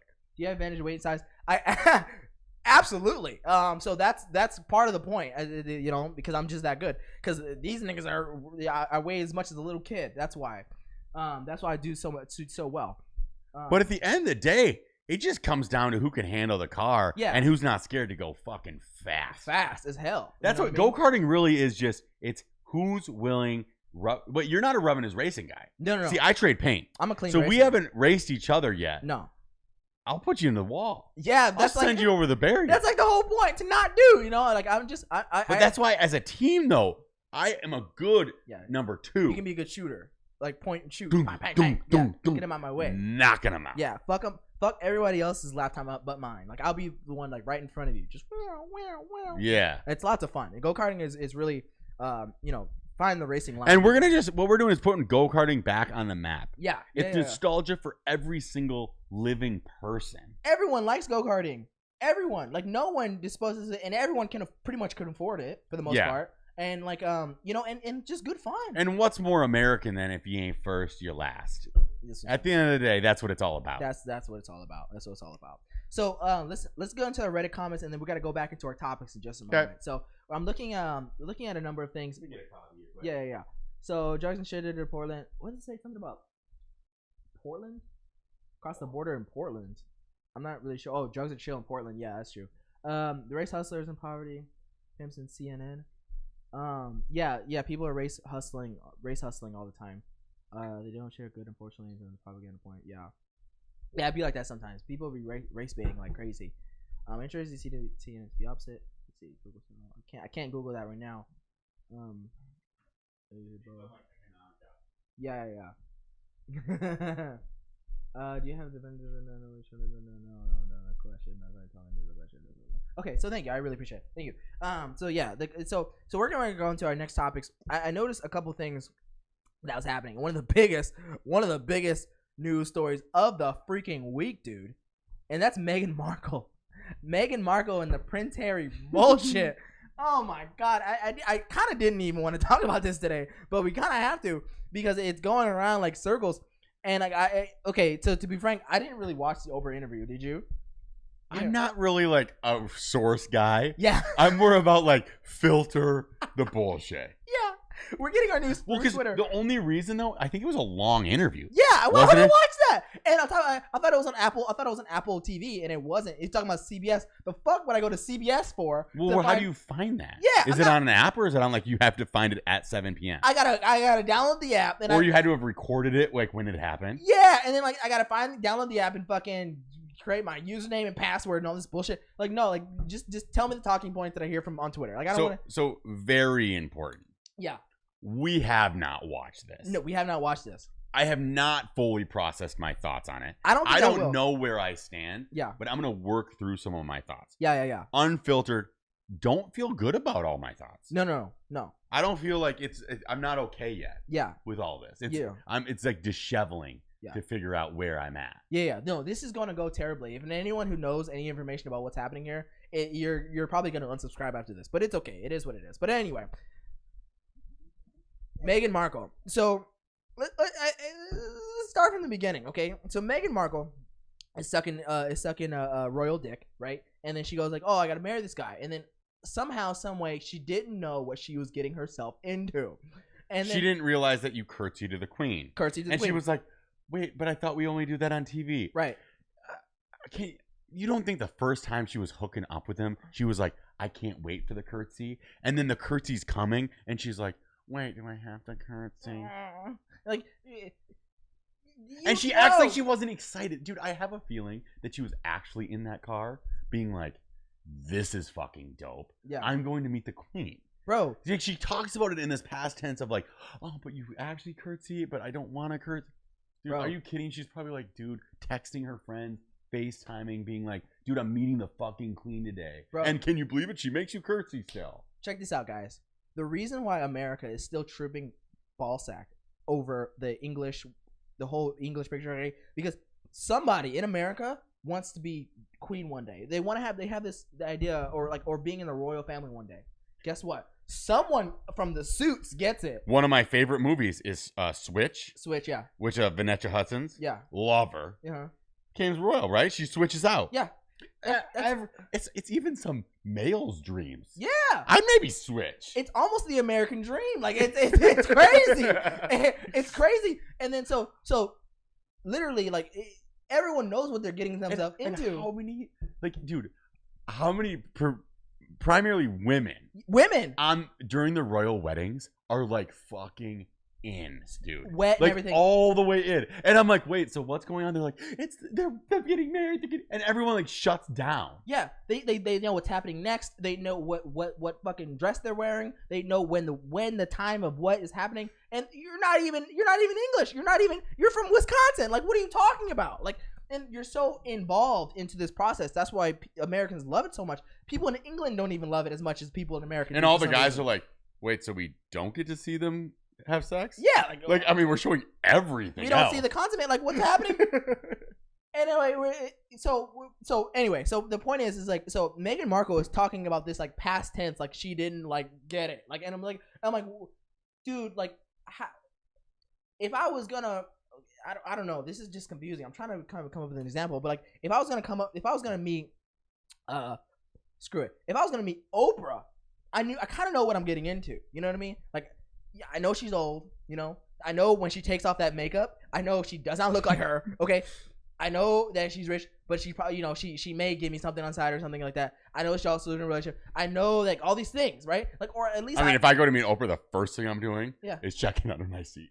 Checking under my seat. Checking for the envelope. I'm going, fuck, like you know, like how can you put nothing there? Like all this stuff. So like, or at least I'll do a couple searches, Google searches, and like, who the fuck is Oprah? Like, for real, you know. As I'm, let's see how. So like I'm trying, so basically as I'm hooking up with Oprah, I'm trying to figure out like who she is. And Meghan Markle didn't like come to the conclusion of like, yeah, like this is what we have to do. Of course, England is racist. Of course, they're gonna question. I'm the first black, African American or half African woman going into the English royal family. Of course, they're gonna be weird about it. Of course, they're gonna question if my baby's gonna look like me. Of course, they're gonna have all these questions. Of course they're gonna look at me strange. I'm trying to figure out like, and the whole idea is, oh wait, there's media pressure. Princess Diana got murdered by the media. Like, what I just, unfortunately, I do have empathy for her, right? Yeah. Because if she's talking about this realistically, yeah, where she says, I was so naive yeah, that I would be pressured by the media and historical expectations and the nuances of being royal, right, that like I would have to be breaking down barriers of conversation and trend and like and this hierarchy of thought, right. like what, like that's the whole reason that this story was so appealing from the get, right? Because we're almost thinking that like you're coming into the royal family to almost make maybe the smallest ripple of change, and then she's like, it's too hot, I'm out. I'm out, son. Like, this is weird. And okay, so first hot bit, yeah, it's not a good look if by the time a girl like and you are like solidifying a relationship, she drives a huge wedge in between your family and in her own family yeah, that doesn't look great. It looks bad. It looks pretty fucking she bad. Seems a little dicey on that front, right? And almost in any situation beyond royal, like if she was a girl from Wendy's, I'm like, if you're driving a wedge between your family and mine, that's what I'm saying, I don't know if I'm gonna like you. Like, her dad seems to be not really respect her. No, because he was like selling like photos to the tabloids or something, which is crazy. And now he's all like sad about doing that. Okay, so dad sells you out, so she hates her dad. Yeah, okay. And then like hates her, I think, half sister. Yeah. Or something like that. Doesn't communicate with her family. Yeah. And now she drives a wedge in his. Yeah. And when you're basically calling grandma and dad racist, and then she's like, wait, I hate the stresses of public life. Dude. So that's why I'm talking on Oprah. On Oprah. Not only bringing Oprah kind of to a new height. Right. If to think Oprah didn't have a new height. Yeah. She puts Oprah back on the map. On the map. And Oprah's been gone for 15 years. I get it that Oprah was here. But Oprah wasn't here like this. No. Somebody was going to interview the royal family. It's going to be Oprah or Tyler Perry, and it was probably going to be Oprah. Oprah was always the voice of like the highest level black community. Like they're like, if someone's going to interview Jay-Z and Beyonce breaking up, it's going to be Oprah. You know, if someone's going to interview when Kim Kardashian gets with P. Diddy, it's going to be Oprah. Because I was laughing about this earlier to you. I was like, it just shows that Britain's so behind the times that she went to Oprah. Yeah. You know, I'm like, that was 15 years ago that you go on Oprah. Like, on Oprah, you know, it's like Joe Rogan now. Or I was even thinking, Whoopi. Give Whoopi a chance. Give Whoopi a handout. That lady's been battling in the trenches. She's like, so you're sucking royal dick, huh? Like, just like the Whoopi interview would be so much better for the meme world, dude. It'd be fucking chaos. Because Whoopi would be like, yeah. So you didn't know you were getting into that, Like, yo, but Trump had one of the best sound bites a year ago. Yeah, and his whole thing was like, Merkel. He's like, oh, I know Merkel or whatever, blah, blah, blah. For some reason, I sound like Barack Obama. Right? Yeah, like, I know Merkel. Well, I'm like, okay, like. I sound like Barack. I do not know how to do impressions. Yeah. He's like, so I know Merkel. Yeah. I have nothing to say about her, but everybody knows I hate her. Right. But he goes, but Harry, good luck with that. Yeah. Good luck with that. Yeah, and that was interesting. Like, people were taking it all types of ways when that happened, but it's like, damn, like he was right. Trump was right. Because I'm like, damn, like good luck with a girl like that. Like, and I'm not okay. So this whole thing is like, oh, you're bashing women. Okay, like who else is there to bash at this point? Like, wait, was he in the interview? Yeah. Prince Harry was in there. So he did the whole like hand on the leg. Yeah, and just, like it's okay, honey. Like I don't know. Of course, we didn't see the interview, so we don't really know what happened. But he was there, and I guess at one point, like they were like. It was just Megan talking to Oprah by herself, though. That's what I was confused by. So I saw those pictures and I didn't know if he was there. Yeah, I saw 2 parts of it. I was kind of confused about that too. But I'm not gonna watch this later either. Like I'm not gonna sit here and watch this shit. So anyway, what came up with one of the biggest stories was like, basically Oprah Winfrey revealed that that basically Elizabeth and Prince Philip were not involved in the racist. Basically saying like they were concerned that the baby was going to turn out brown. But like, of course, I don't I don't get it. Like, well, and okay, he's pretty pasty. Yeah. Any female is gonna change the skin color of that. Yeah, like, dude. But actually, a darker white woman. But hold up, a brunette. But the redhead thing is dominant though. Yeah. What are they so fearful of? No, there can be like mixed black redhead girls. Yeah, but doesn't the redheadness of that dominate that gene? I don't know. I don't know the answer to that. I mean, black dominates pretty well too. Like black skin tone predominates pretty well. Look, I could be wrong, and I think the redheadedness kind of beats that shit up, dude. But I've seen like mixed Irish and black people. Like they're just like they look like light skinned girls with curly red hair. That's what I'm talking about. Yeah, and I mean it's just confusing thing. Yeah. Because like I have a hard time personally believing that was an honest question that happened. No, that's like that. It has to be somehow taken out of context. Yeah. Or subliminally thought. Yeah. Like, don't get me wrong. Do I think that there was possible like racial tension in the family? Dude, yeah. Yeah, I don't question that. Yeah. Do I think that like there's racial tension there's so much racial tension in all this bullshit anyway, all the time in the world, right? Like whatever. Yeah. It doesn't mean I think the whole world's racist, but there's sometimes racial tension. Yeah. But sometimes I just don't know if that was said. Yeah. So it's like, but I'm trying to figure out like, I'm on the side of even if Prince Harry or whatever, or the dad or whatever his fucking name is, Prince Charles, was even like, he asked the question himself. Even if he asked, I don't know what he said, but even if he asked the question himself, he's like, "What do you think the baby's color?" He'd be like, "Man, like that." I don't even care if he said like, "Damn, like that baby's gonna be brown." Like what if he was like, "I get it." Like, okay, like yeah, she is. Like I wouldn't be like, like, how dare you say such a thing? Like no, like I'm like yeah, the baby's gonna be brown and shit. Like he's gonna change your whole motherfucking family. And matter of fact, I'm gonna bring another nigga in here and then we gonna make him even browner. That's what I would say. But like somehow, some way, like it's just like, oh, victim, I'm so sorry. This is so sad. Woe is me. Like how could you dare ask a question about how it's not something naturally is gonna happen? That of course the baby's gonna be a little brown. Like goodness. But I have what I'm confused about is. Okay, so there might be a level of isolation that the family experiences by being royal. Yeah, even though they have like no power. Right. They are the Kardashians. Yeah. Let's not get this twisted. Right. They're no different than the Kardashians, right? Right. But like they have some like weird trust of money that's sitting around. Yeah, they're rich as fuck probably. But I feel like their parents have had enough. It's not like they're isolated, like going to like Alabama, some racist parents that never talked to a black person. No, these are like the biggest socialites in the fucking world, bro. They just that's what I'm confused by. It's like, what are you talking about? No, they just knighted Lewis Hamilton, the best race car driver in the fucking world. Like it was first African American race car driver from England, by the way, from Stevenage, and is the world's best race car driver in Formula One history. And it's gonna be even better. He's gonna get his 8th world championship. And Queen of England just knighted him like cut him. Like as a racial. Like you're Sir. I get Sir Lewis Hamilton. Like so. I mean, I'm not saying that makes you unracist, but I'm just saying like, of course, he's exposed to like people. They almost make it. They make it seem like it's like, oh, this is. Why do I think not?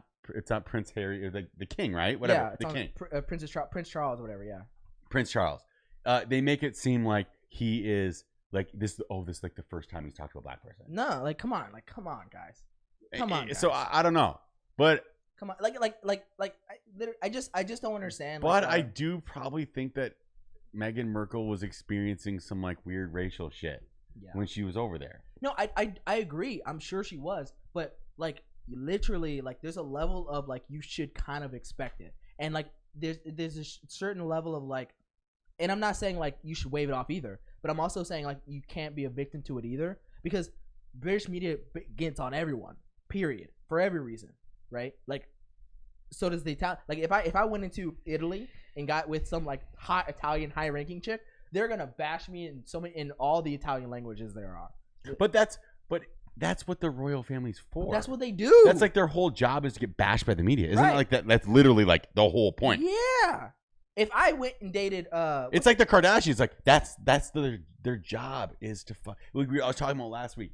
The Kardashians probably sent out a press release that, hey, this is Kendall Jenner doing this tequila company. Fuck Kendall Jenner. Right. Like they just absorb the. I think they actually do the negative press release. Oh, interesting. Like the royal family's still playing that whole cover-up card, but at the room. end of the day, the whole reason they even exist is for media bashing. Right. They're old school media bashing. Right. Before we even had Instagram, when we only had papers and like thought processes, like what's the queen doing today? The queen does this. The queen does that. The queen took a shit. Like the queen went outside. Because we need like that. Human nature needs something to think about. Wow. Which is like, oh, queen. Yeah, and then what's interesting is like the receptive of people like coming out like, wow, like the queen went outside and watered her grass, and like, wow, she's such a human being. Like, oh god. But Meghan Markle. Yeah. One caveat. I do empathize with her with the whole mental health stuff. Yeah, because it's hard. I get it. Dude, people struggle with depression, anxiety, suicidal thoughts. Been there, didn't do that. Yeah. But, and so I get that. Mm-hmm. But also, in feeling those things, I get it that she had. Why would you put yourself out there like this? She goes, I'm scared for my security. But then she says, oh, but I'm staying at Tyler Perry's. We didn't know that before. Why would you give off your address? We didn't know that shit. I can look up Tyler Perry's house right now. I'm sure I'll find it in a couple seconds. Exactly. So that seems kind of crazy to me. If you're so scared of your security, why would you not Snowden this and go, you can't find me. Yeah. I can't tell you where I live. Right. You give your fucking... by saying that, you're giving your address. Yeah, because that's easy. Fine. So that doesn't necessarily line up. Right. And then her trying to act as though she gave up her career for this, dude. Come on, stop. First of all, of course you're gonna give up your career going royal, bro. Like, what? But you could do that, couldn't you? Yeah. I guess you obviously couldn't be a B-list actress anymore. Yeah, but of course, that you're upgrading. You're going royal. Like, of course you're gonna. And I thought, honest to God, I thought she was a big time actress. I thought she was Olivia Munn. No. I fucked up. I was like, oh shit, like she's been in a lot of shit. Yeah. And I was like, oh, I'm looking at Olivia Munn movies. I totally fucked up. She's totally B-list. Yeah, totally. Like she's like the dude. I couldn't believe it that I messed that up. Yeah, she's like someone the character hooks up with and then leaves. Like that's like okay, that's so bad. But anyway. But what was her TV show? She was in Suits.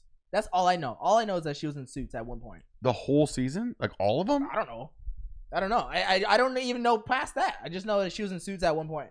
But I've heard Suits is awesome. I heard it's like awesome. Anybody who says like they're like, yo, Suits is the shit. Yeah. But I don't know. Like it's just I feel like this topic kind of goes in circles and it goes also nowhere. So like I don't know. The whole Meghan Markle thing is just kind of dumb, and maybe we can continue talking about it another time. But it's just like Oprah's ridiculous. Everybody's ridiculous in that whole thing, and I think everyone looks like clowns at the end of the day. So one of the topics also was Prince Harry dressed up as a Nazi. Oh, when? Once. When he did that? Back in the day at a party. Oh, okay. He actually wore a swastika. Yeah. On his arm. Yeah. And so her dad comes out yesterday now and has an interview, and he's like, "Hey, I've been trying to reach out to my daughter." He is like, "I have really fucked up in my life." He's like, "I've honestly sold pictures of my daughter to the press." He's like, and she knows this. That's the reason their relationship deteriorated. Well, I mean, that's pretty fucked up. Yeah, and he's saying that. He's like, dude, I've totally fucked up, and I don't think she'll ever talk to me again. He's like, but I've been reaching out on interviews, hoping that she could forgive me. Dude, so is this whole family a bunch of victims? Like, what the fuck? What the fuck am I hearing? But he ends it. He ends the interview with, "I've done a lot of bad things, but I've never dressed as Hitler." Just taking a stab at her husband. Bro, everyone in this whole fucking situation is just clowns, bro. This is just like media clown circus, and I think this is because something's wrong with the water, and someone hasn't fixed the water yet. So I think that's why we're talking about the royal family. And then the last go of it all, which we are done with this, is the last bit of their "woe is me" bit is we are out of the royal family trust. We only have Princess Diana's trust. We only have $25 million left, guys. They are so lost in this fucking crazy world. And you think that you won't get money being the royal family? People will literally give you millions of dollars, and you write a book saying saying shit sucks. People will make you millions of dollars just like that. Like you can stay at your Tyler Perry's house for free. I can't stay at Tyler Perry's house for free. You know, you can. They're not paying him rent. You can go to Dubai right now and be like, hey, like royal family in Dubai. Like I know, like hey, like if you let me stay at one of your palaces, like that would be dank. And then I'm sure they'll be like, oh fuck yeah, royal family, come on in. Like when you're that, you have access. You have access when you're that. Life has been so horrible. I've been at Tyler Perry's house in Bel Air. How dare it is horrible. And because I excommunicated from my own family. Like what the fuck are we talking about, my guy? Like. So I'm just trying to figure out like just what are we talking about? Like, I love this. We might have to Google this a little bit later, but they say, have you guys seen the cottage they lived in before they first married? The cottage? Yeah, they had like a cottage in parentheses here. Dumb. Let's go Google the cottage that they grew up in or they got married in. God.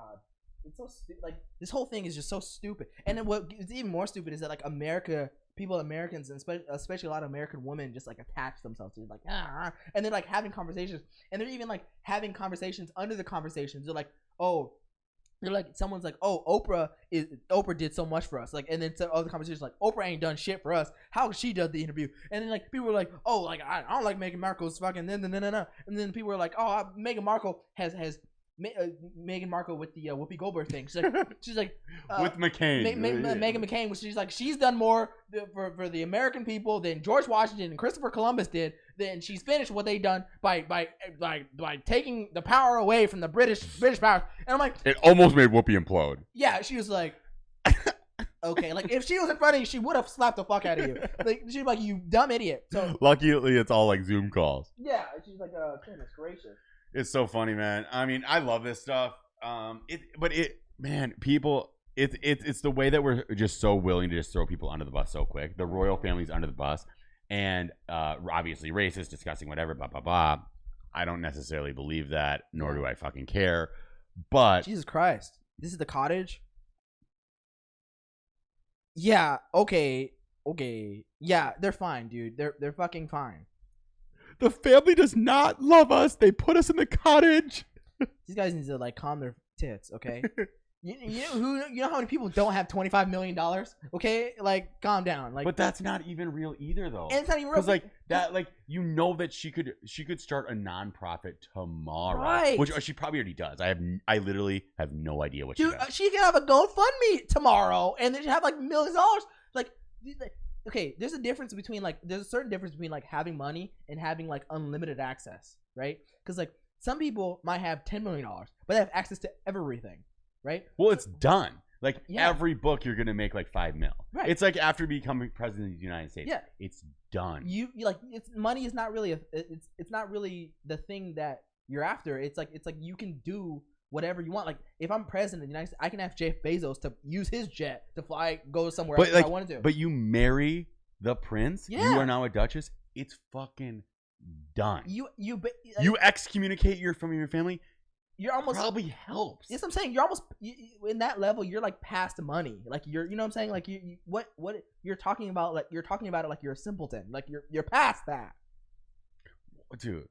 It's crazy. It's crazy. I don't want to talk about it. It's stressing me out. Like I don't like. I hate this shit like so much. I just hate it, and I'm like, what are we fucking talking about? Like, I'm sorry. It gets a little annoying with this. I love it. This royal family shit. Okay.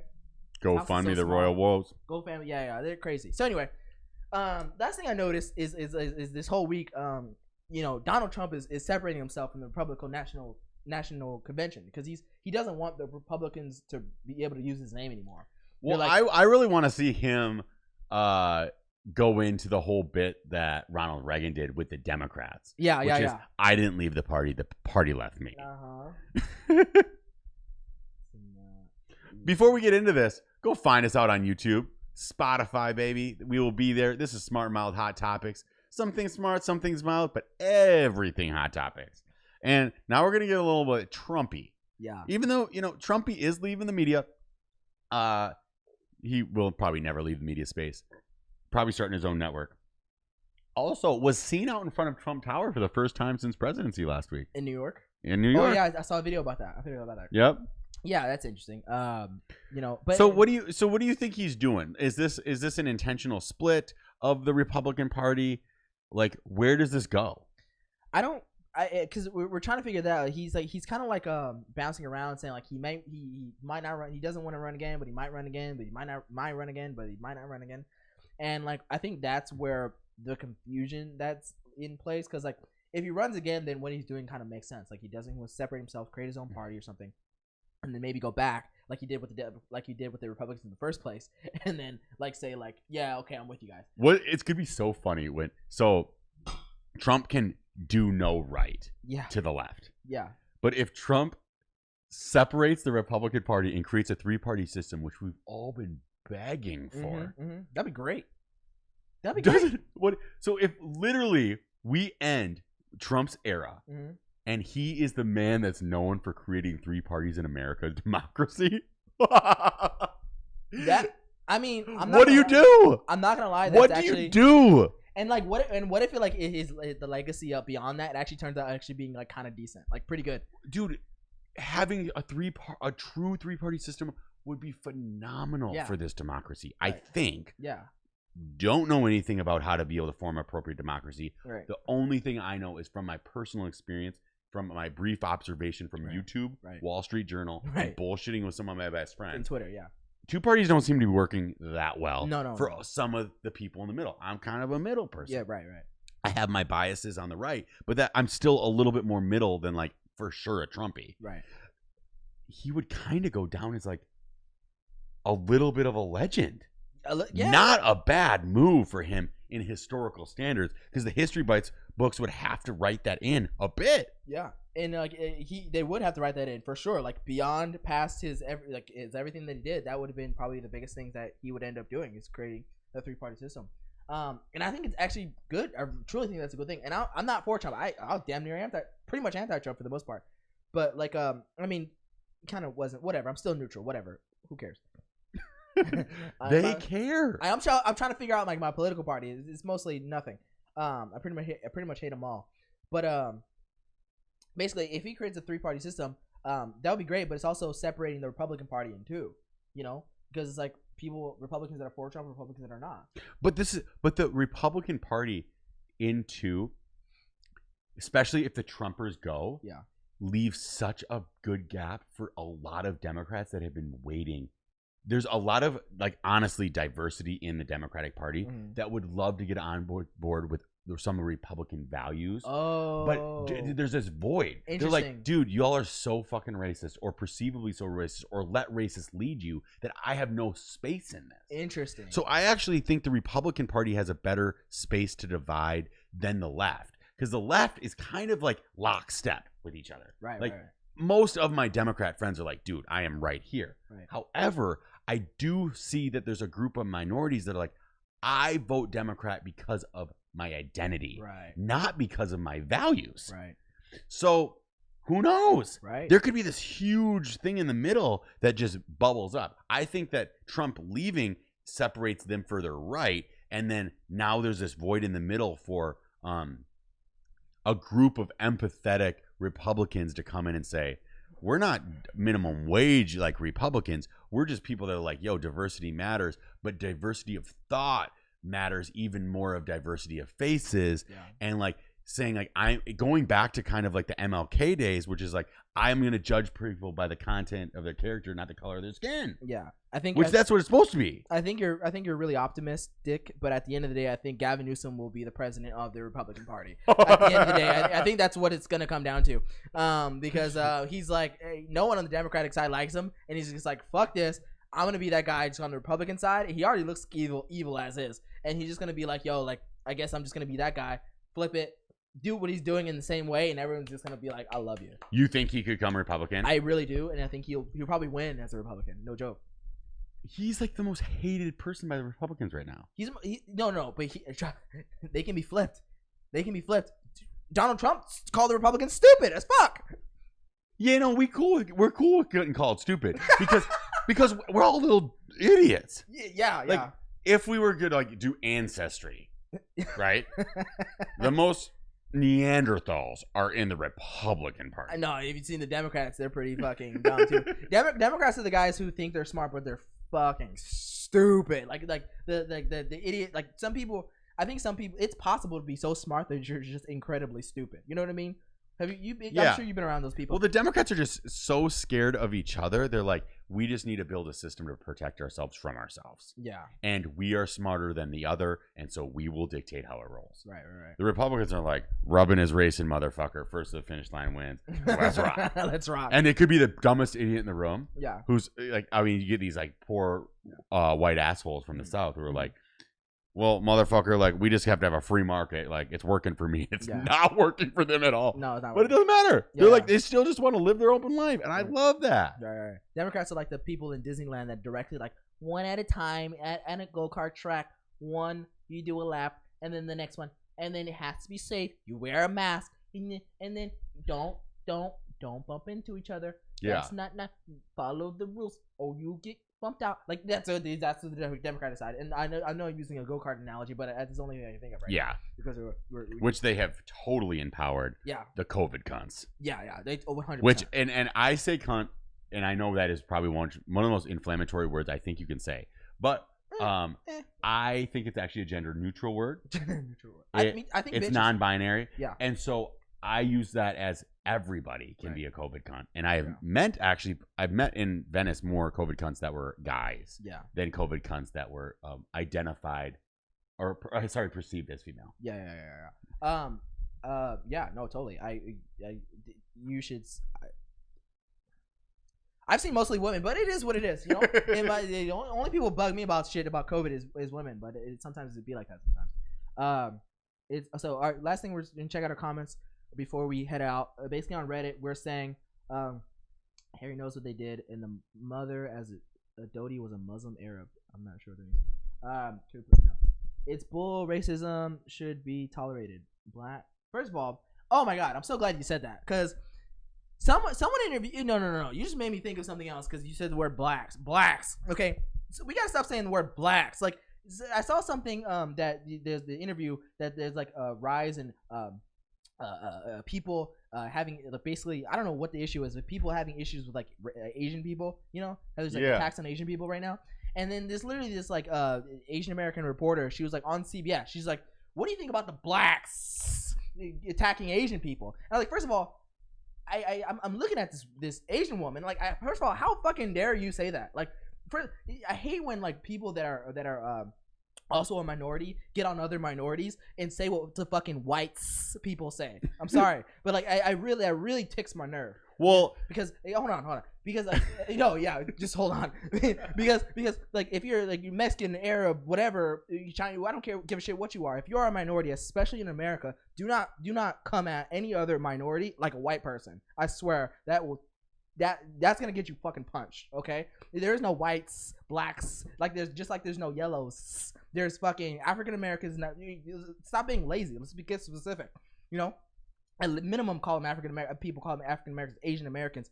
Outside of India and Russia, it's called call people by their country at minimum, or just call them by their name. But like this whole fucking colorism is driving me up the wall. Like especially when you're just lazy with it. Like God, Lee.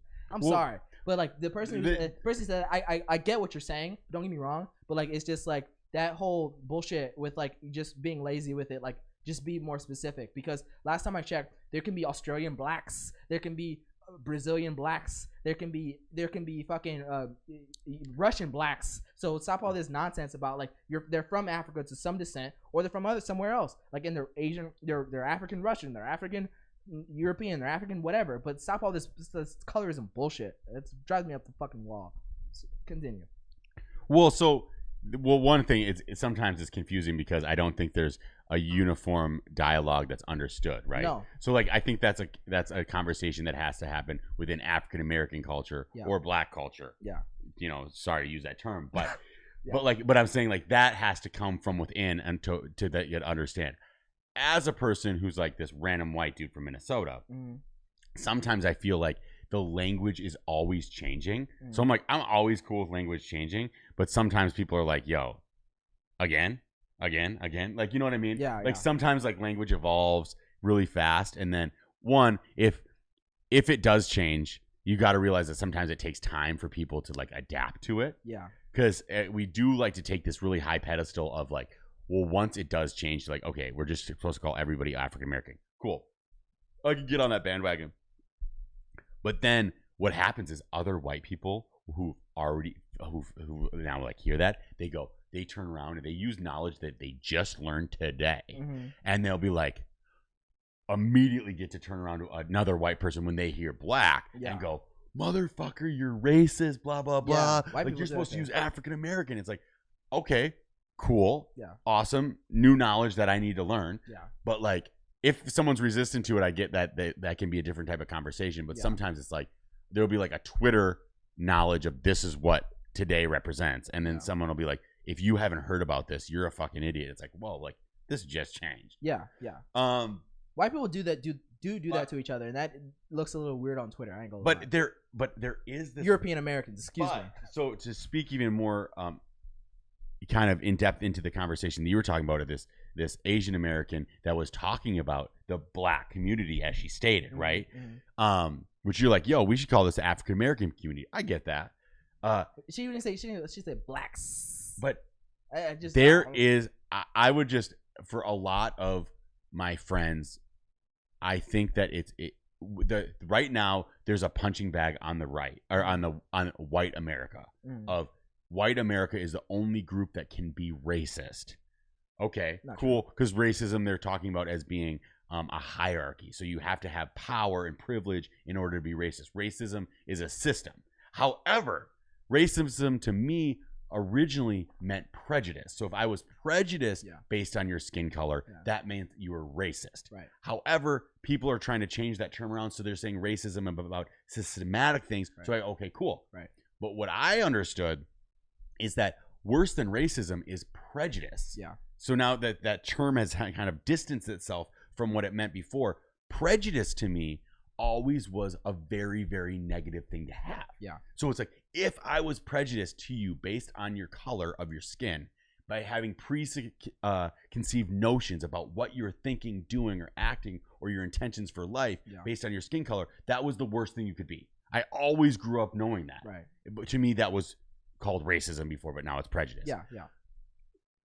While the white community is right now, for good reason, being the punching bag for everything that is racist, I do see that there's some other races that are allowing themselves to speak very prejudicedly towards other races. Oh yeah. And I'm like, holy shit, dude. Like, you gotta chill out. Like, in 20 years, this isn't gonna go well. Oh yeah, I've seen that. That doesn't work, because in white communities that does not happen right now. Right. It happens obviously in some, but in vastly, like, it's so weird to like listen to educated people who went to like Ivy League schools be so willing to talk so prejudicedly about other races. Mm-hmm. I'm like, holy shit, dude, this is gonna really blow up in your face. Yeah, yeah. If you're not careful. Yeah, and I really want to send this message out to even my African American friends, because there's a certain level of like, when it comes to like educating people on like what racism means to you versus like straight up bashing other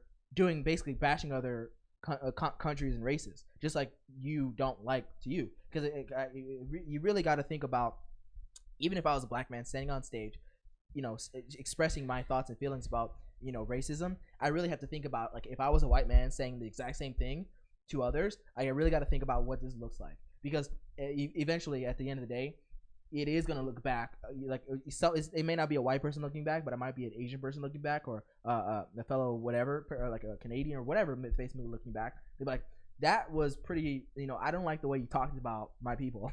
Yeah. And so we do have a commenter saying, something about that's not true. Anyone can be prejudiced, but white racism has results, right? So in the sense that like white prejudice, which we're calling racist because white people are the only people to be racist, but prejudice has bigger side effects. Yeah. I agree to that.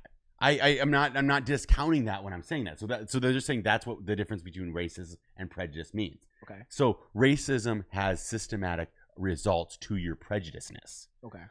So the cops and the system are working in the favor of white people and not black and brown people in these spaces. I see. Okay. Right. So I'm like, okay, I understand that.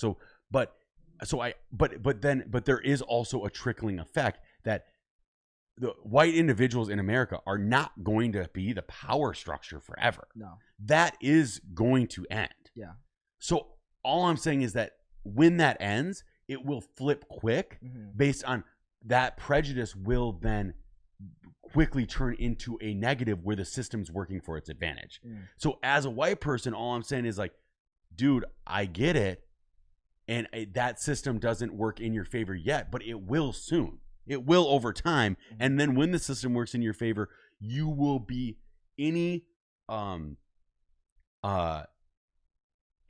issue that you're talking about when it comes to race, you end up walking on eggshells because at any time if I speak wrongly about another race, will get fucking nailed. Right. And that switch hasn't switched for any other group quite yet. Not like to the gravity that it is for white individuals. That's not to say that people don't get bashed for speaking out on race. Nick Cannon got fucking hammered for speaking out on race. Right. And I mean, granted, it was against the executive of his company, but still, yeah.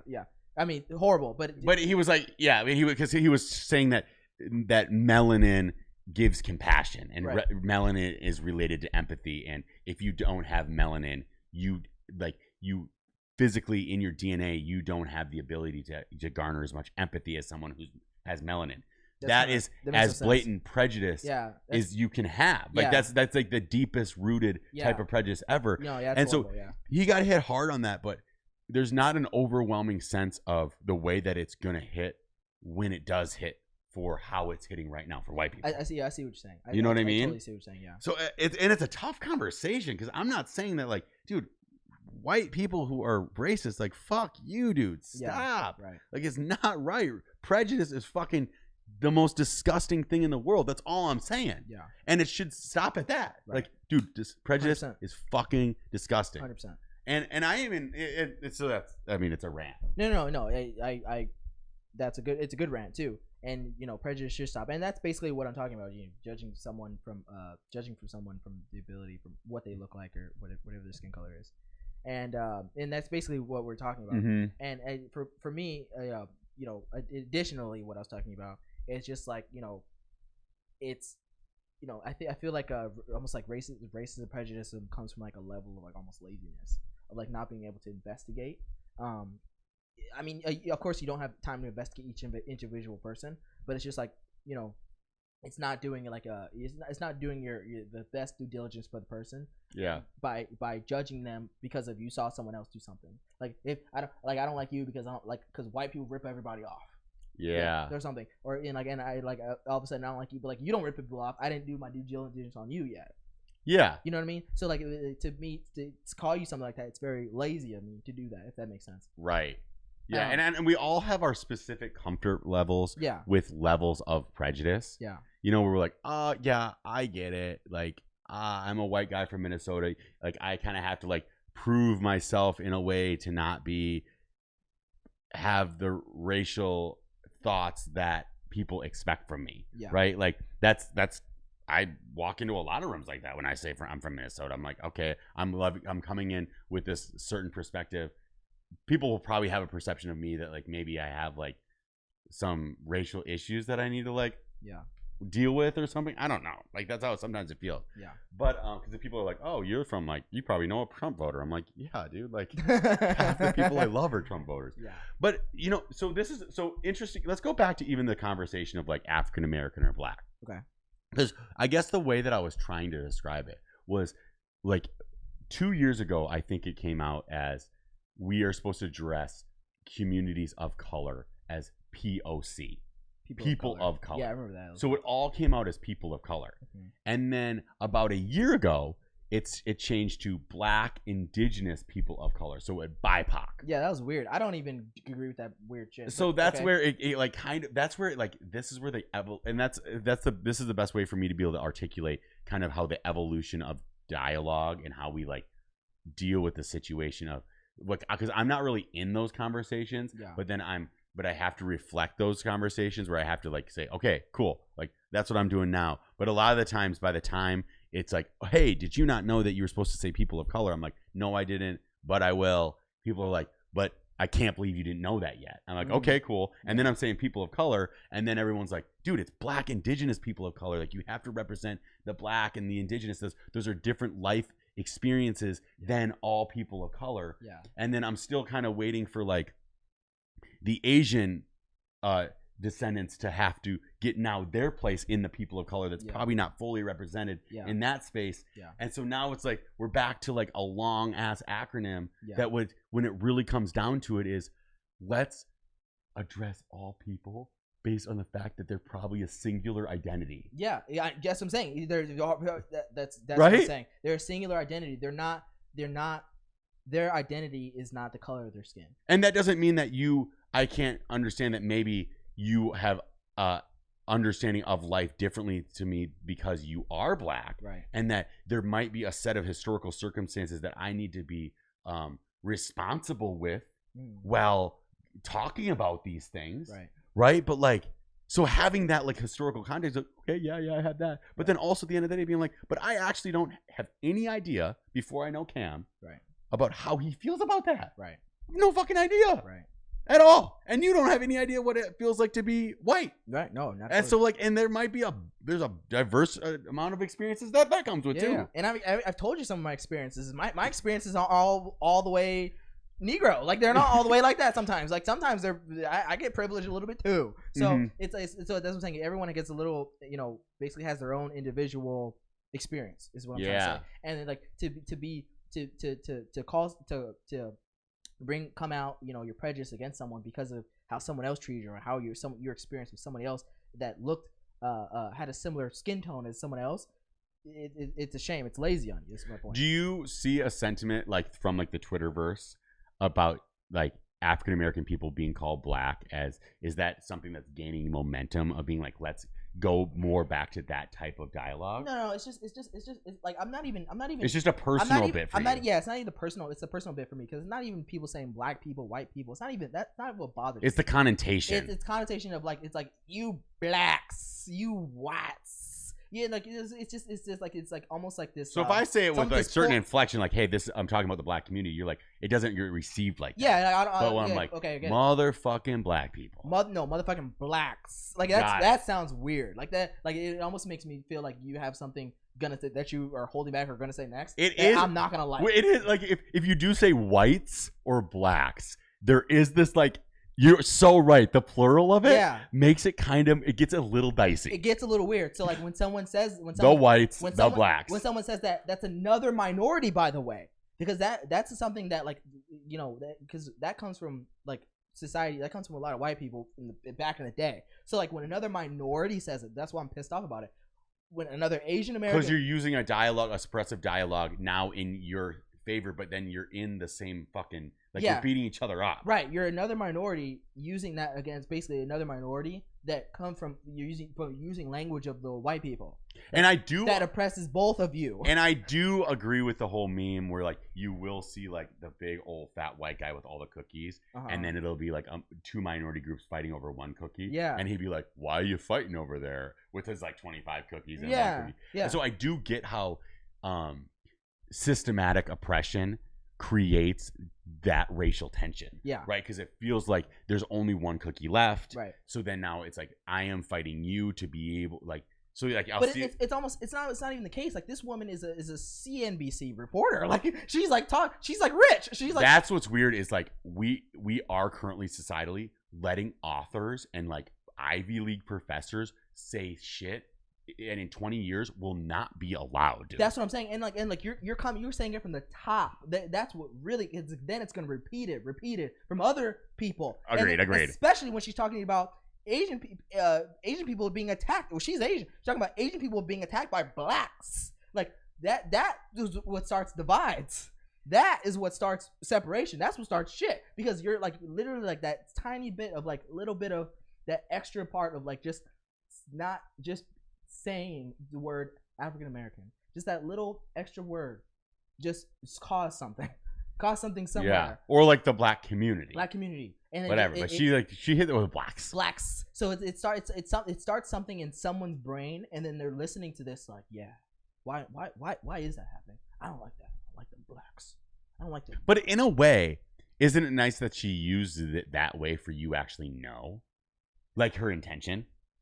No. Like like I get it. You're saying don't infight. You're saying look, as a person of color or a black person and an Asian person, yo, I get it that we're fighting this bullshit of a white hierarchy that still doesn't really get it. Yeah. On a fundamental level, specifically probably the cops, right? They're still a little messy. Yeah. It's just again, like what comes to me is like it's like I can't like I'm not gonna come up to my black community. Like okay, like I'm not gonna pull a Candace Owens and start talking to the black community on like how the black community should operate with like a white person voice. Like I'm not gonna go. Does she do white voice? No. Well, I mean, all the reporters do white voice, no matter what color they are. Okay, like they all do it. They all copy each other. Like I'm not gonna come up to my black community and be like, we like y'all need to unite. Y'all need to get together. We're not gonna go to the fucking we're not gonna go to where and be like, no, y'all need to get together and just fix each other. And like I don't know why you blacks ain't getting it right. Like I'm not gonna come up and fucking say that because I'm gonna get a shot. So I'm not because I'm coming up with like I'm not even being original. I'm not even being myself. I'm being my boss, my overlords, the people that told me to say it like that. I'm being like the white people that I'm almost against in a way. It just I don't not like in her case, I guess, because she's probably has like a quarrel with like with people being racist towards her, and then she goes like I'm not saying she's racist, but I'm just saying like you're using racist overtones like that you don't like when other people use against you.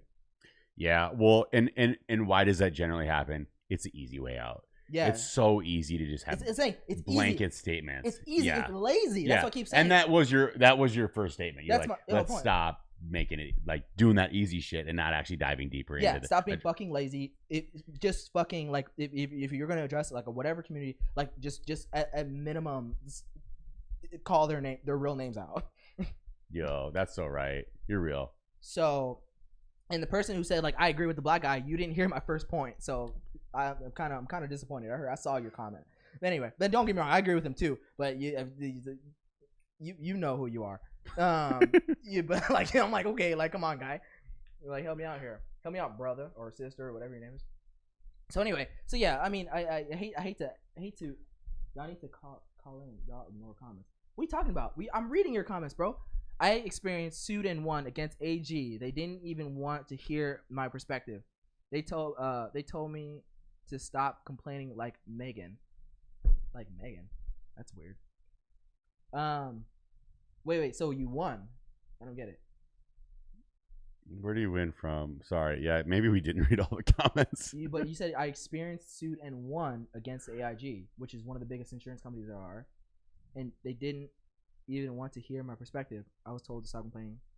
So you won, but they told you to stop complaining. I went to court today against a big ass company today. They sometimes you got a bitch.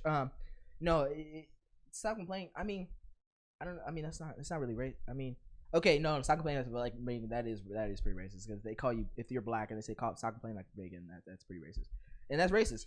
And just call sue AIG again. I don't know. I mean, shit. AIG, they've been sued billions of times. They're tripping. But anyway, I think for racism, I know Meghan Markle. Yeah, I feel you. Yeah, sued for racism. Dude, AIG actually been sued for racism actually a ton of times, and so a bunch of other insurance companies. Look up insurance companies that don't pay their life insurance claims because of things like sickle cell and things like diabetes in the black community. Yeah, look at that. I worked in the insurance company. It's insurance industry. It's not very pretty sometimes. Didn't play claims out because they actually didn't believe people. It's pretty crazy. So anyway, that's the systematic stuff. Yeah, it's systematic on company corporation. That does get dicey. All that stuff. So, what's up, y'all? We're actually So anyway, this is Smart and Mild. So we've been talking for the last 2.5 hours some change. We're out here. Yeah, we're out here. Come check out our shirts. I don't know if you guys seen our shirts yet. So we're going go-karting. Cam thinks he's the best go-karter in the country. Yep, I am. Willing to take anybody on. And if anyone's in Los Angeles, if you want to come get it, like we're probably gonna do it for the next week. Yeah. Or so. we are in conflict right now with one of our main sponsors, Hairraiser Coffee. Yep. Says it's conflict free. Conflict free. Monster conflict currently happening. Yep. The best tasting coffee that I've ever had. Yeah.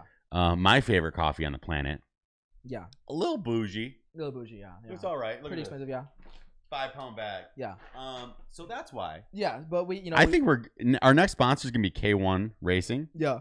So that's where you're gonna start finding us. We're gonna have a YouTube coming out. King Cam _1 on TikTok. LJ, yeah. Anywhere you want to find him. But he thinks he's the best racer in the world. We're gonna go start to prove that. Yeah, pretty soon, probably this weekend. I think this weekend. This weekend, yeah. And we're gonna make it happen. We'll post up the video later on this week.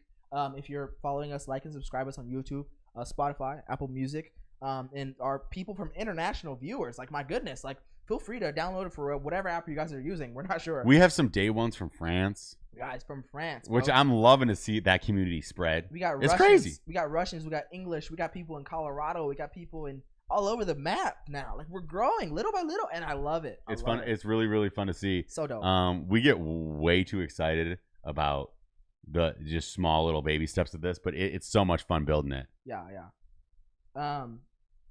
Cam with a K, by the way. It is King Cam with a K. Yeah. Kim should be a jockey. LOL. This coffee and Blue Mountain. She is pretty hot for a jockey. That'd be pretty nice. Anyway, so we love y'all. We love y'all so much. We've been talking for quite some time, and we'll be back next Wednesday, by the way, live. Likely at 6:30. At 6:30. I'm trying to commit to 6 p.m. Yeah. It's okay. If we make 6:30, sometimes it's okay. It might be 6:30. It might be 6:30. So we'll be there. We'll be live again, and we'll make it happen. We'll talk over and out. This is Smart and Mild, episode 12, baby. 12, baby. Hopefully we didn't cancel ourselves, or maybe hopefully we did. I don't know. We might. Over and out. This is Smart and Mild. Everything Hot Topics. Love y'all. King Cam _1 with a K. Both Ks.